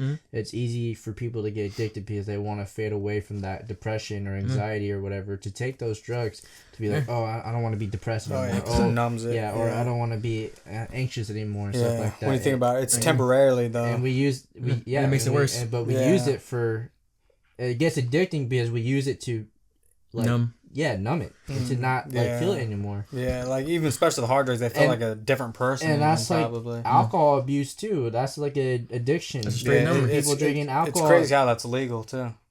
Well, I mean, it makes sense that it's legal. It's just there's a lot of history behind it. Well, it's just alcohol abuse because you can you can feel great and not remember it. Yeah, it's even worse than weed. Yeah. Fun fact: alcohol has been around before since we could write. That's crazy. I mean, wrong, right? Richard's writing. Right? But it was different. Remember when the whites introduced alcohol to natives back in the day? But no, because they had their own. Maybe? They already had their own. Yeah, wasn't there like history of like people who are new to alcohol? Like, I want to take a pause on that because you gotta realize that there's all types of different alcohol. That's what I'm saying. Yeah, like it's natural. It's a straight natural thing. Yeah, there might be like. Whatever, like Europeans introducing alcohol to natives, but also natives would have their own alcohol. Asia will have their own alcohol, like Chinese and Japanese and Koreans would have different alcohol. It's just being introduced to each other. Yeah. Distributed. It's the same. Unless class brainwashed It's me the back same in the thing day, with drugs, but- to be honest, because Yeah. there's different drugs out there from different continents just being distributed. Yeah, could be different what I learned because it could be like brainwashed a little bit. What I've learned back in middle school, it was a long time ago, but I don't remember. I because wasn't like good what I've education. learned, it could be completely different now. But what You could I've be right. learned is that like the whites introduced it to natives and they never drank before. But it could be they could have drank could be different completely right. shit before, but I don't know because I it was a feel long like time they ago. would have some type of Same. thing. I don't know. I don't feel like they wouldn't. Because I know tobacco was like the main. Native Americans specifically. Well, yeah, no, for Native Americans, tobacco was the big thing, and then for British and I think France, that was alcohol mainly. So I don't know. Man. I ain't the history man. I don't know. Yeah, the history could get mixed up since then because I've learned that shit back Hey, in middle audience, school. fact check us and put it in the comments. Yeah. Tell me if I'm capping. Tell That's me our first fact check. Tell right there. tell if I'm capping or Desmond capping or Thomas is capping. but- I want the full visceral. Well, actually, it's like I even 1990. I even acknowledge I could learn. I could have been brainwashed. I don't know, but I could definitely. Yeah. I could be capping. I'm not sure. But definitely double check. But why do you think we let it get worse? I feel like we just let it get worse because I mean people been getting away with it for so many years, you know. Yeah. And Good point. I feel like they try to make it look positive sometimes, not all the time, but I feel like people think it's okay to at least try it. But once you try it once or twice, and then they're going to be like, oh, maybe I could do it, dabble a little bit, a few more times. Yeah. And then once they dabble a few more times, they're like, okay, maybe my life is like a lot more interesting. Maybe I should do it like weekly or something. Yeah. Or every time I hit up this party or whatever. And then it's kind of, that slippery slope into it. Slippery slope. I think that's like the word of the day. Slippery slope. I've been hearing that a lot more often in this podcast. Yeah, true. Slippery slope. Yeah. I mean, What's I it use for? that a lot. I forgot. When it comes to I feel like addiction. each podcast we have a like word that we use consistently. Like international. International. That was one of them. Yeah. International. That was one of And, them. well, Desmond had a thing in the Single Mothers podcast. That wasn't a word, but that was. Yeah. The sign language Fucking of it. baby, you're like Mr. Krabs. And then, It was and funny, then the yeah. teacher pod, it was Superman. Superman Clark Kent. Oh, yeah. Yeah, So we really do have a theme of a Yeah. word each pod. Always doing something. Yeah. Slippery slope. Slippery Slippery slope is one of them. I honestly, when you say that, I just think about a fucking water slide. Really? But slippery slope, I use that because it's like the main thing that leads to Oh, addiction yeah. because it comes with a relapse and shit. You know how relapse, you try to quit and then it's a slippery slope back Then down you- that path. Right. Yeah, Crash so you right can back use into it. slippery slope for everything related to addiction. It's You crazy. really can, yeah. Yeah. So I'm almost done with this topic, but I have a few more questions. Hopefully that you guys can answer, that we can answer, and some you guys can learn And get some insight. or can give them some insight. What life lessons / advice could we offer? Honestly, even this could be a life lesson and advice for those who are getting into drugs too, or like starting that little tidbit Yeah. of drugs. I think my biggest thing is once you see, if you start taking drug and the second you see that it's affecting something, whether it be that you're waking up a little bit later than usual and you're getting late to work or you're eating more, I think you really need to just to stop what you're doing for a second and really think about, is it worth what you're doing? Because it's always going to get worse. It's going to keep getting worse. And if something's already affecting you, it's already messing up what you got going on, you got to just stop for a second. Just, Yeah, Should I keep going? but even we did that to me, eating more, especially at night. Like if you do it at night. The munchies. Yeah, the Especially munchies a killer. Like that'll make you. the munchies are killing. The Yeah. munchies. Get the midnight Makes you fat. munchies. Oh yeah, that's me after the munchies. Oh man, yeah, no, you guys definitely. My biggest advice is just as soon as you see that it's starting to affect your life in a negative way, it's time to think about something. Yeah, for sure. Like there's definitely a breaking point, like a boundary that kind of causes you to become addicted. Yeah. What about you, Thomas? What is your advice? My Or, advice. Life lessons. It's kind of tricky. I mean, it's kind of tricky because it's very black and white. I mean, there's a lot of gray area to it. Black and white. You're talking about the Juice WRLD song. not that specifically, but I mean, in a sense, it could. Black friends. Yeah. But The music in him.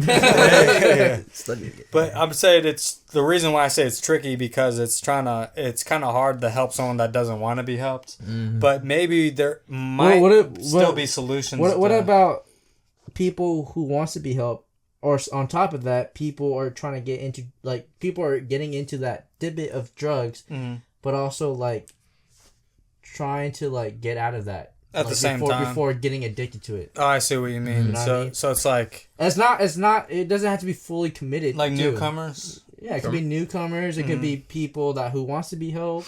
Yeah, true. So I mean, I guess for people that in that specific category, it's definitely a lot more flexible to work around that.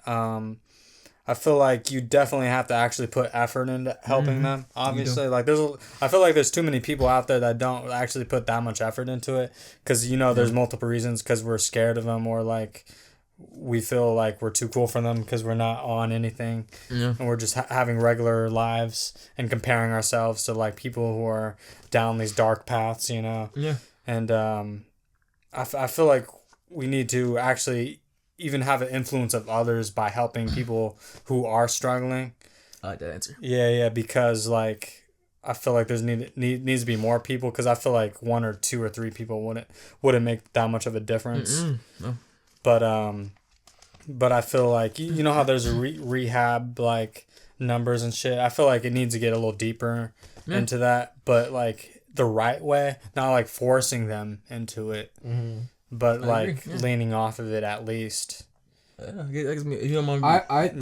think they should do a survey, who wants to be helped. Oh yeah, who doesn't want to be helped. Oh yeah, and then you can get a kind of a percentage. And you kind of know who wants to be helped, and you can kind of just guide them in that situation. Yeah, true. I feel like that might be too simple because their brains are always changing. It's never the same. Because with on but drugs, listen, everywhere. as at least it's a step of trying, and people are there's some people definitely gonna back out and have that change of mind, relapse. Right? Maybe you could do a survey in person because I really don't feel like seeing a bunch of addicts all on computers filling in questions. No, it's gonna be in person. It wouldn't be. Oh yeah, I think computers. It'll be in person. Yeah, okay. I think it'd definitely be in person would be better for that.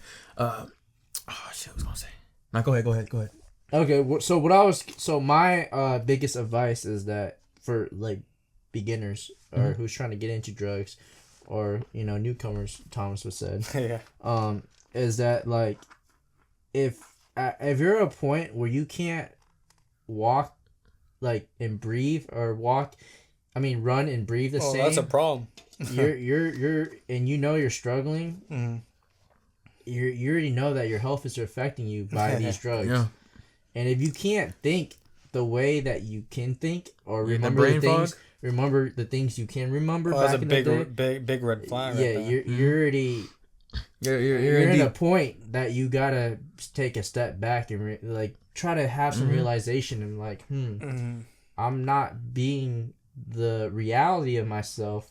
Yeah, because you become a whole different person, especially on hard drugs like stimulants and meth or crack or whatever. Yeah, you're on a completely different. Like Desmond was saying, mentality. Just take that pause, a moment and think about. But when you think about it, the longer they're on this substance, the more they forget who they actually are, and it's kind of sad when you think about it. Because I actually there's this interesting video I've seen that.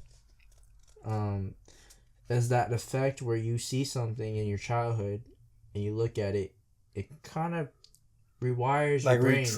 Re-triggers a memory, oh, yeah, damn, that's who I used to be. Yeah, that was even me on my weed tolerance. No, it might be some it might sound unrealistic in a movie substance type of way, but I feel like sometimes when I see something from my childhood or something, I can can trigger my memory. I think that could be a thing. Yeah. Yeah. Taking a trip down. I mean, that definitely exists. I feel like they would have to be off of it to remember. Yeah. Well, I think if they're on drugs too, they can kind of depending on what type of drugs. Yeah, because some of them they can sometimes realize in that reality too, oh damn, like, what am I doing? Yeah, because some of them will give you permanent brain damage, but sometimes, not all the time, but sometimes you can recover some of those brain cells, but not all of them, but you can recover some of them. Yeah. I mean, Steve-O's a big example. Like, he recovered from all sorts of different drugs. Steve-O. Yeah, like the stunt devil. Steve-O. Yeah, Okay. yeah, the stunt Steve-O, devil. Bam, and Yeah, all famous stunt devil. Okay, yeah. But yeah, he was on. I heard like so many stories about him. Like I've even heard podcasts about Steve-O. Yeah, doing I've all heard sorts too. of hard drugs and and then out of quitting rehab. like into his middle age era. Yeah, it's literally in his movies or Jackass. There's a series, right? Yeah, I mean Yeah, it's like 4 movies right now. I think. Okay. Yeah, So, like, 4 it's even movies. in there, and one of them where it's like somewhat through it, he was sober, and then he started taking pills again through it. I forgot which one it is. Yeah, somewhat in between. He even did like stimulants too. Like I forgot if it was coke or crack, but basically around the same thing. Yeah. But yeah. I forgot how we get into that. No, because I was saying that like I forgot. like you can there's people that could just trigger their memory. Oh You yeah. trigger their Oh, I memory. was gonna say. So my whole thing with that is right, because I've been in this lane where I'm like I'm looking. If I'm like on some type of substance, right, drinking, or smoking some weed, I'm gonna feel it. I'm gonna be like, oh man, that's what I was like before. But I'm not gonna do nothing about it. I'm high. What can I do about it? You know. Yeah, true, So that's what I'm saying. It's really when you sober up and you're actually able to feel things, not numb. You're sober. I You're think you have to be able to sober for a few days straight. To be honest, I remember. think you're wrong because there's times where I've been high and I'm like I see something, I'm like that's who I was. I need to stop this. And I tell myself, I keep telling myself, I gotta stop that. I gotta stop this. I gotta stop this. Yeah. And then the next day, I pick it up. I was like, no. There's something that I said. I that. see what you're talking about, building mental resistance. Yeah, there's sometimes people have that mental resistance. I know what that Of is. a trigger memory. No, dude. Yeah, sometimes being on that reminds You know me what when I'm I talking used to about? be. That's a whole thing. Kind of reminds me when I used to be sober before weed too. Like when I'm on weed. Oh yeah, I remember that's a big gap. You know where what I I'm talking wasn't about? high. There's people like No, that who has that. I got trigger- you. I Yeah. promise. Look. So what you just said, actually, I don't know how to think about it. That's a whole thing that the monks do. That's a thing that the monks practice. That's their main teaching point. So what they do, I think I might have mentioned before, the monks in India, right? So their whole thing is, right, you don't stop cold turkey what you're doing. I mean, unless you can, but you don't just stop. No, you do it, and then you do it while being mindful of it. Yeah. So that means if you stuck eating potato chips and you can't stop eating potato chips, that means each time you eat those potato chips and you think about, why am I eating it? How does it taste? Yeah. Do I want to stop? And you keep doing it those days. Yeah. Eventually, you're like, you put it back. You're like, nah, I'm good. You're right. You're absolutely right. Yeah, you literally talked about this. Yeah. The potato chip theory. You Yeah. said the same Oh, exact yeah, true. theory Yeah. too. Well, that I wasn't before, thinking about yeah. it. I wasn't thinking about it by That's a doing it good multiple soft times. addiction example. Well, it's just that there's It that is. sometimes that mental resistant, It builds up. it builds up, one, and two, sometimes it just happens Yeah, abnormally. It's sometimes just like, oh I shit. agree. Yeah. It just pops up. Like, I know what you're talking about. Yeah, you're in the zone of, like, whatever substance you are. Yeah. But I feel like for some people, you have that strength to have that mental resistance. Like, You were what the absolutely fuck? right. But actually, I have a really good example. But this is more of a food addiction. Yeah, and that's then perfect. You said foot addiction? food addiction, not food I was addiction. like, not food. you got a foot fetish? No, I don't. Actually, I'm pretty away from that. But I know somebody. But He said he knows somebody. You know, No, you know no. somebody with a foot addiction. I said food. You Hey, know who are somebody you? with a Food. foot- Hey, who a are food you? fetish. It's a food addiction. All right, go ahead. All right, go ahead. But yeah, like but yeah, I'm just talking to my brother about this because he's already very open about his change in calorie intake because he used to eat like all willy nilly, but nowadays he actually been keeping track of his calories. So like I'm proud of him for that. He's been doing that ever since last time he visited me during the winter. Good stuff. To Yeah, him. so he's been keeping track of the calories and just keeping track of the calories realizes of his addiction and then he realizes that he needs to eat more when he's consistently eating more calories. But while he's eating a lot less calories nowadays, he's realizing he's not as addicted to eating as frequently as he used to be. So it's kind of like a change in resistance. You know what that sounds like?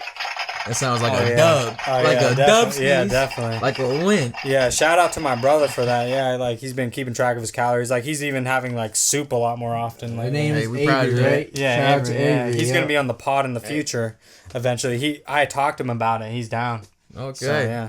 Advertisement for next pod. Oh, Okay. yeah, And in advance. You got some lore for him too. People won't be expecting it. Yeah, Okay. it could be a month, 2 in advance, 3, 4. I don't know how Just many stay months in tuned, y'all. advance, Y'all but- find it. See some changes. Yeah, for you sure. can Yeah, change it. That's yeah, cool, yeah. Or man. some personal. Yeah, starting with this year, like it's already 4 months into this year, and he's still on that track record. So Have you That's seen any good. difference? yeah, like I mean, he's not as bloated as he used to be, Right. but Even mentally, got to be changed too. he even notices himself that that he's like he's not, you know, like More when your stomach compact. is more out. You know, Yeah, he's a big guy, so like he's bigger than me. But he's like progressing at least like since the beginning of this year. It's got to where- change his mental too. Is he Yeah, having more yeah, It's, confidence? it's Yeah, not definitely. it's about progressing, exactly. Yeah, and I feel like this is a good example to bring up when it comes Perfect to addiction, example. because it's like in decreasing his calorie deficit. He's like doing a calorie deficit where he doesn't crave as much food as he used Yeah. to, and he craves. I've noticed like when I visited him recently, and he craved a lot less food than usual, which was That's cool. good. Yeah, usually he That's just good. snacks nonstop, because you know he was growing that way, and sometimes it's like a way to get through depression too, because he went through depressing stages too, which I understand. But that kind of rooted from his food intake, like Yeah. overly eating. But now he's like That's awesome, taking man. control of it. Yeah, That's good. Yeah. That's good. That was a perfect example too. yeah, Perfect yeah. I example. feel like that was important. To bring That's up. a good positive That was a perfect Yeah, example. Man. Yeah, for about sure. addiction. Nail on the Yeah, head. yeah, for sure. Especially when we just talk about a whole negative. Yeah, that was Yeah, nail on sure, the yeah. head, man. That was Yeah, nail on the head. just to balance it out a Clutch. little That was a bit. good Yeah. balance. Clutch. I haven't man. even talked about my negative But, issues yet.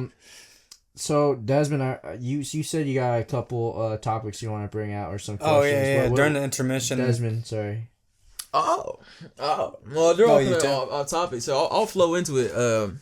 No, because we're off the topic now. Yeah, we're okay. ready for. All right. So this is about you then. Okay. What was the main thing that motivated you to be sober?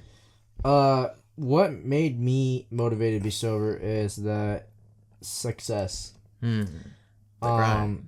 For those who knows me out there watching, I'm a huge, like, addict of not failing. Yeah. The feeling of You failing. you're a grinder. He's Oh, the yeah. definition of someone that, And- that I can grinds see that. nonstop. And I then can see when that. I see something that's conflicting into my success, I immediately need to stop it because I don't want to feel that feeling of Yeah. Holding you back. And sorry, keep in mind, failing is okay, and I fail, and in order to fail, that's how you learn and grow as a person, and grow in several other ways too.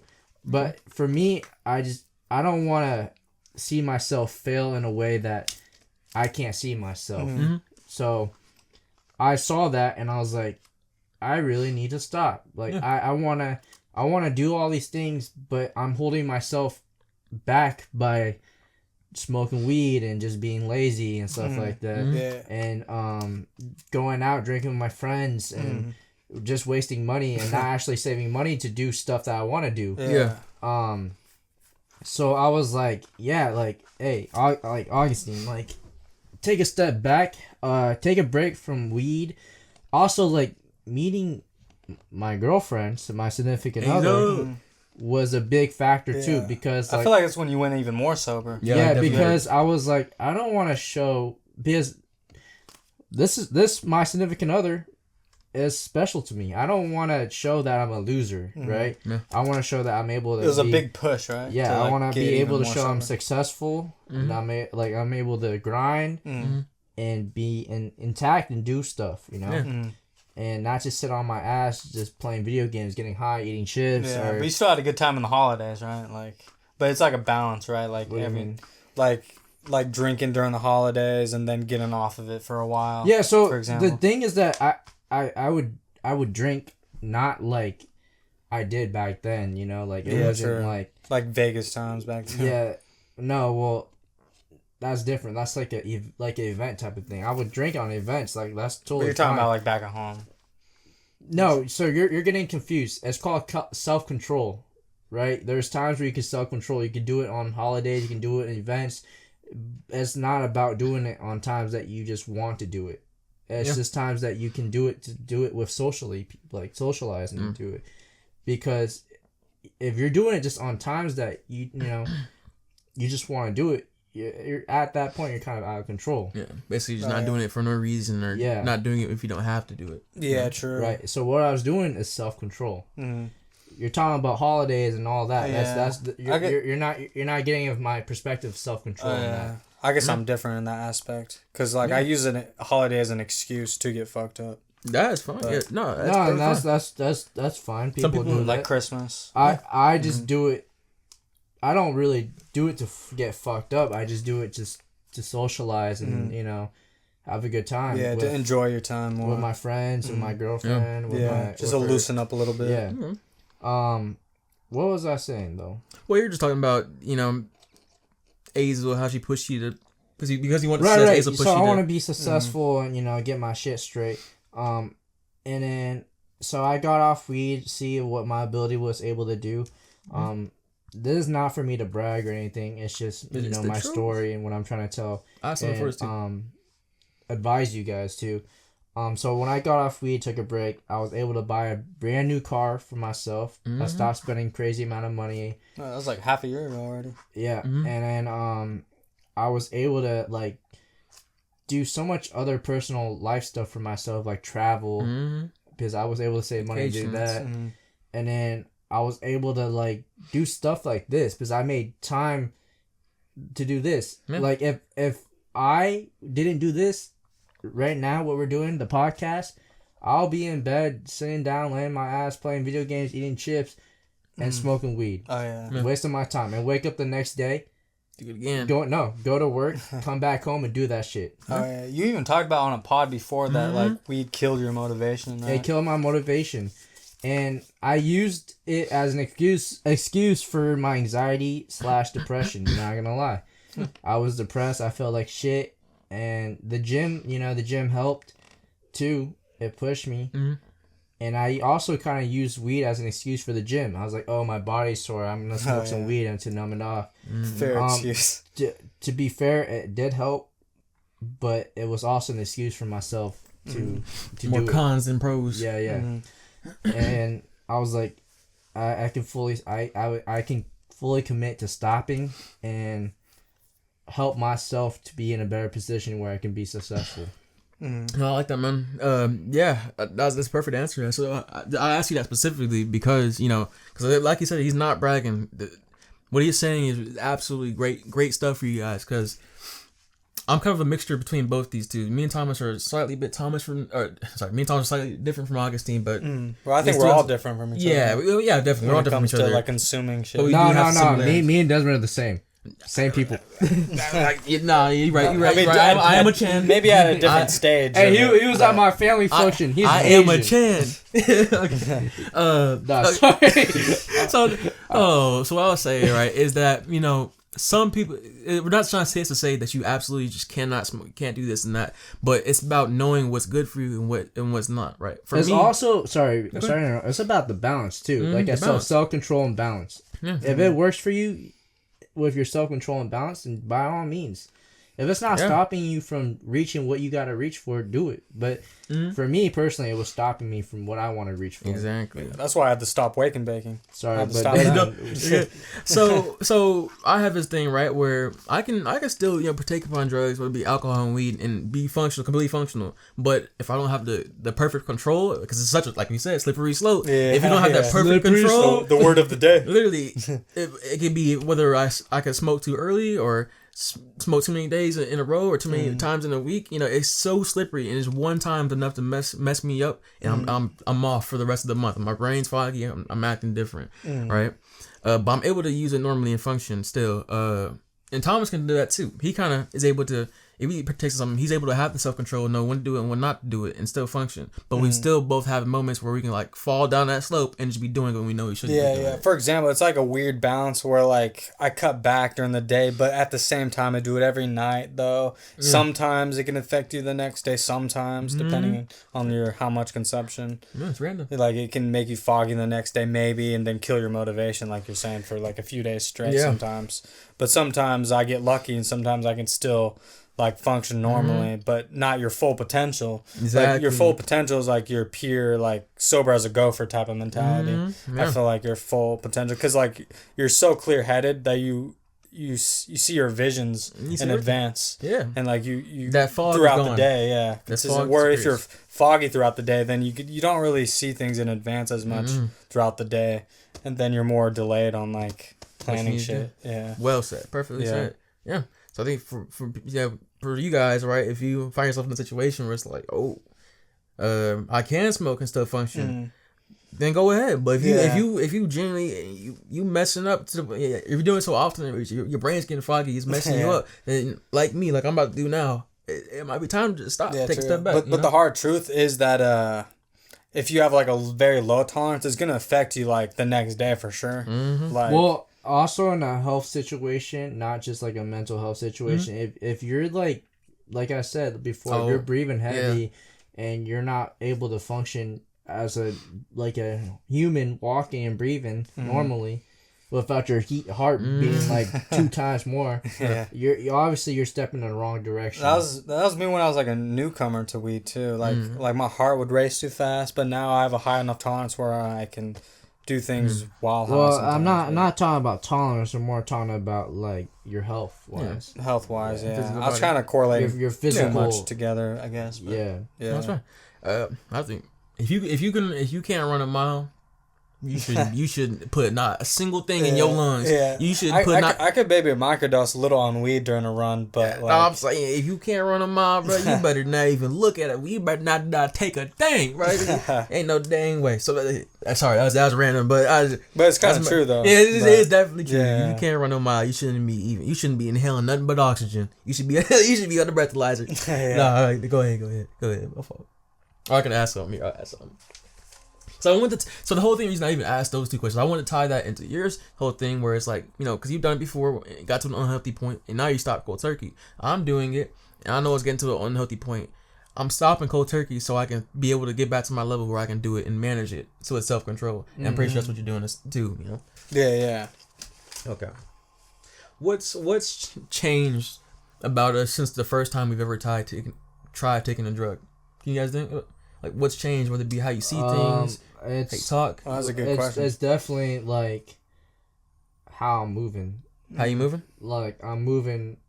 Careful. I'm moving more in a straight path than like all around. Like I think when I was smoking weed or like smoking cigarettes, drinking alcohol a lot, I think I wasn't moving in a path correctly. I was just everywhere. But like now when I'm more sober, I was able to process a path I can walk forward, and if I need to figure out another path, I would walk that path. There's different paths, right? But like when you're doing it in not a in a conscious mind, clear mind, you can think of really clear, you're gonna be walking everywhere. When you're in a clear mind and conscious mind, you can kind of just walk in the path and figure it out. Fairly simple. I agree. Without taking too many missteps. That's good. Yeah, that's a big difference I've seen. Yeah. I'm telling you. I mean, for anybody out there with that brain fog, man, you know how bad it gets. I'm telling you, man. It's like when you're trying to turn right, but you accidentally turn left. That's like less clear when you're not. Yeah, but when you gotta turn right, you're turning right. It's straight up just fog in your brain. How about you, Thomas? So I remember you saying before how your demeanor's kind of changed after the first time you smoked. Oh yeah, it's interesting because so I'll start from start to right now. Is that when I started, I feel like I was kind of angsty a little bit more before weed, but I feel like it kind of helped me chill me out. But don't get me wrong, it helped me in good ways and bad ways. Like it did chill me out during like my early 20s, but at the same time, I wasn't like at the same level of production as I was before I smoked weed. Because when I think about it, the best way to compare it is like before I smoked weed, I would like edit videos up to like 3 a.m. Like it's just 6 hours straight editing. Where nowadays, like with the weed, would like chill me out and be like, oh, let's have 12 a.m. be the deadline at least, and then I'll stop. Do you mind if I speak about you a little bit? Yeah, sure. I haven't talked about the negative enough. So, but you got a lot of positive.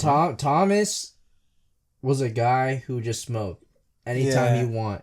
Yeah. And I think that affected his schedule a lot. It did. And his mindset and I could definitely tell from before and after. And his priorities. I'm not saying Thomas has completely stopped smoking, but also like he took a path where he kind of learned how to work within that and control the smoking, which time period you can like smoke and function and do this and that, where it actually helped him evolve into a better person and a successful person too. I could see that. But also like, you know, a smoker. Yeah. It definitely changed a lot, like before and after. I think you abused it back in the day. But now it's definitely more controlled and not abused. I feel like before I was like more angsty back in the day. I feel like I used to mask my depression and my anger a lot more. Yeah. But nowadays I don't need to as much. I feel like my living situation is a lot better than it used to be. Yeah. Where I don't, and I'm a little older where I don't get like super sensitive as I used to be. Yeah. So it's a lot easier to like actually like plan my timing of getting high better like at night. Like I always say, I usually like wait till evening or night. Like in the very beginning of the day, I used to do that and used to fuck up throw off the whole entire rest of the day. Yeah. And it would just make things all wonky and weird. All tired and weird. Yeah. And I'm sorry to interrupt, but I feel like we're running a bit time on the pod. Sure. Do you I know you want to say something about your experience that is positive. You mind talking about that right now? Oh yeah. This is not about me. This is more of someone I'm close to that turned their life around, like a 180 flip, but in a positive way where they were not doing so good in the past, but then they improved like immensely. Yeah. So I'm talking about my dad. I'm so proud of him because he actually got clean for a decade straight, starting this year. Where back in the day, you know, he used to have his drinks and now and then. I feel like a lot of his influence was his dad, which is my grandpa, because he actually like his alcoholism was so bad that he actually died from an alcohol coma in his 40s. Wow. Like my grandpa on my dad's side. So alcoholism is like very bad in my family. That's why I try to cut back. I smoke weed more than drinking, to be honest. Like I spread out the drinking a lot more. But in his case, it was a lot more abusive. Like he and I even heard like from my other family members, he was like a good, sensitive guy. But with drinking, he would be like a totally different person. And it would affect his a whole different personality. Yeah. He would be like a lot more aggressive and less reasonable. Like, there's so many different stories I've heard. I can't really fit it in all now, but I feel like, that was a big influence on my dad probably. Yeah. And plus, my grandpa's dad, which was, I think he was in the military, that also abused drinking. So it was just like dad to dad to dad to dad that I was drinking. And I'm trying to stop that like cycle, you know? Yeah. Like my dad kind of already stopped the cycle when you think about it, because 10 years ago he quit cold turkey. Like, I think he did not kind of. He did. Yeah, he did. He did. Yeah, he did stop the cycle. Yeah, he did. Because if it was kind of, he would, still dabble. You're right. You're right, because like he knows himself. Because like you know how there's different types of alcoholism, where like there's type of alcoholics that know if they have one drink, then they're gonna have a few more after that. Yeah, and they can't stop. Where he knows that about himself. Is this the slippery slope? Yeah, this is a slippery slope, and that's why he doesn't have a single drink to cause that slippery slope. Right. So that's the main point, because there's type of other alcoholics that can maybe have like drink in moderation sometimes. Yeah, functional alcoholics. Yeah, but with him, he would just want to drink like a lot more constantly. You know what that sounds like for your dad though? Just to involve like that. Oh yeah. A dub. Oh yeah. Another dub. Like a win. Like my brother's calorie deficit, and then him. That's another positive addiction story. He turned his life 180, because not just that, he became vegan that same year. Are you serious? And he became vegan that same year, so he's been vegan for 10 years too. So he started being healthy and stopped the alcohol. And then he had a healthy relationship like not too long after that. Hey, just another. Oh yeah, that's a dub. He definitely deserves that. Yeah, that's a dub, man. Yeah. Like, to be honest, I'm proud of that. I appreciate you telling that story, and I appreciate your dad Justin allowing you to discuss that story with us and the viewers, because that's an amazing story. Seriously. Because to stop that generational of usage of alcohol cries a lot. it's a lot to do. Yeah, and for him to true. do that cold turkey, it's amazing. Yeah, because when you think about it, quitting cold turkey is kind of unhealthy too. And little bit. and now on Not top with of that, alcohol I know he's been affects giving you. you like life lessons and advice to not do the same thing. Oh yeah, true. So I just got Yeah, man, that's dope. Even with smoking Can't say no too. more. That's dope. yeah. Even though that isn't in part of it as much, but That's fine. it all comes like all in one too, like as a bundle. Like It's gotta be a huge motivator to you, man. You guys Yeah, got for sure. anything else to add on? I have another story, but I won't say who it even is at all. Yeah, go ahead. But I know there's one person I was close to too. Like he there was a period of time. This is around like COVID time, where he was doing like hard drugs because of like family issues and shit, and like he was just Being like stuck. yeah. But he's older than me. He's like middle aged, so he's like he's different age range. But he was like for like 2 or 3 years he was getting into like meth and shit. But then recently, like last summer, he found out that it was being laced with fentanyl the whole time. And then he was getting low on money too, and then that was his like time to quit. Yeah. And I feel like this whole story, the point of the story is like people don't quit until there's like a peak of like something happening, like something bad happening. So some people don't actually change until something bad happens. Is like the whole point of the story. yeah, for sure. Yeah. Like that. That's another great story. Yeah, that's like that. Because he Yeah. had one who basically was just like, And this is it. This story is more recent. This was like he quit last summer. Yeah. Like, I that mean, recent. they're both recent because your dad's still going through it every day. It's not like he just stops. He's going through it every day. you know? Yeah, true. Every day he's like, nah, I can't drink. So yeah, Yeah, true. Hey, you know what that sounds like again? like a Another clap. like a damn a third dog. one, yeah. I'm gonna need y'all to clap it up for him. Leave him a love in the comments. Tom man. was giving us 3 peaks know. addiction positive I know stories. That's too a many. three-piece. I feel like I know too many people that That- trying to that's- change their lives that's- around. That's a 3-piece of straight Yeah, cookies, yeah. straight dough. It almost makes me. I feel I should turn my life around too, but You are, man. You Yeah. are. You're making steps to do it, dude. oh yeah. All right, guys. I just want to appreciate this conversation, and then appreciate your story, Absolutely. and then Your story too, man. I yeah. appreciate the people live story out there too, and then just a reminder: just don't judge a book by a cover. It doesn't even definitely. have to be the topic that we're talking about. I think that's just a big thing too, because in generalization, I just appreciate you guys a lot too for tuning in with us. Watching all the way through. I truly believe that our podcast is something different and amazing and unique. I know it sounds biased, but it's just that we're getting to know and talk about everyday lives that not a lot of people talk about on podcasts. Yeah, more regular people. It's usually like celebrities and shit. Yeah, that usually on YouTube, celebrities, but rappers. That's why it's different. Music artists, but I like what we're doing because we're getting to know the deeper connections with with people's life and their professions and what they're interested to do and stuff. Yeah, like exactly. That. I know we have some rappers and they have some pretty cool stories too. I guarantee. Yeah, And it's all different. Everybody's yeah. different. I just appreciate you guys tuning in and listening in, enjoying our pods and our shorts.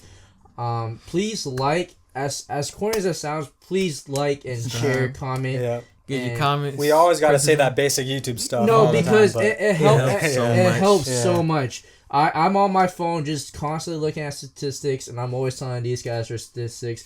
It makes us feel like Somehow like saying- we're right. doing something. Somehow too. saying that actually helps too. Yeah, Like, even and- though it sounds corny Yeah. to do it every time, Like, but it works. We just appreciate it so much. Not only that, we appreciate our guest that comes in. We appreciate all the guests that comes in and share their story. Yeah. Stay tuned. We got so many other guests coming in. More ideas, telling their more stories and their projects, professions and music projects videos, and futures, everything. whatever. Yeah. Stay tuned to our future projects too. We got coming up.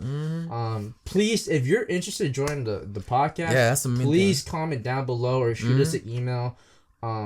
Because it does not have to be about artists or it doesn't. It could be about profession or something you're interested in.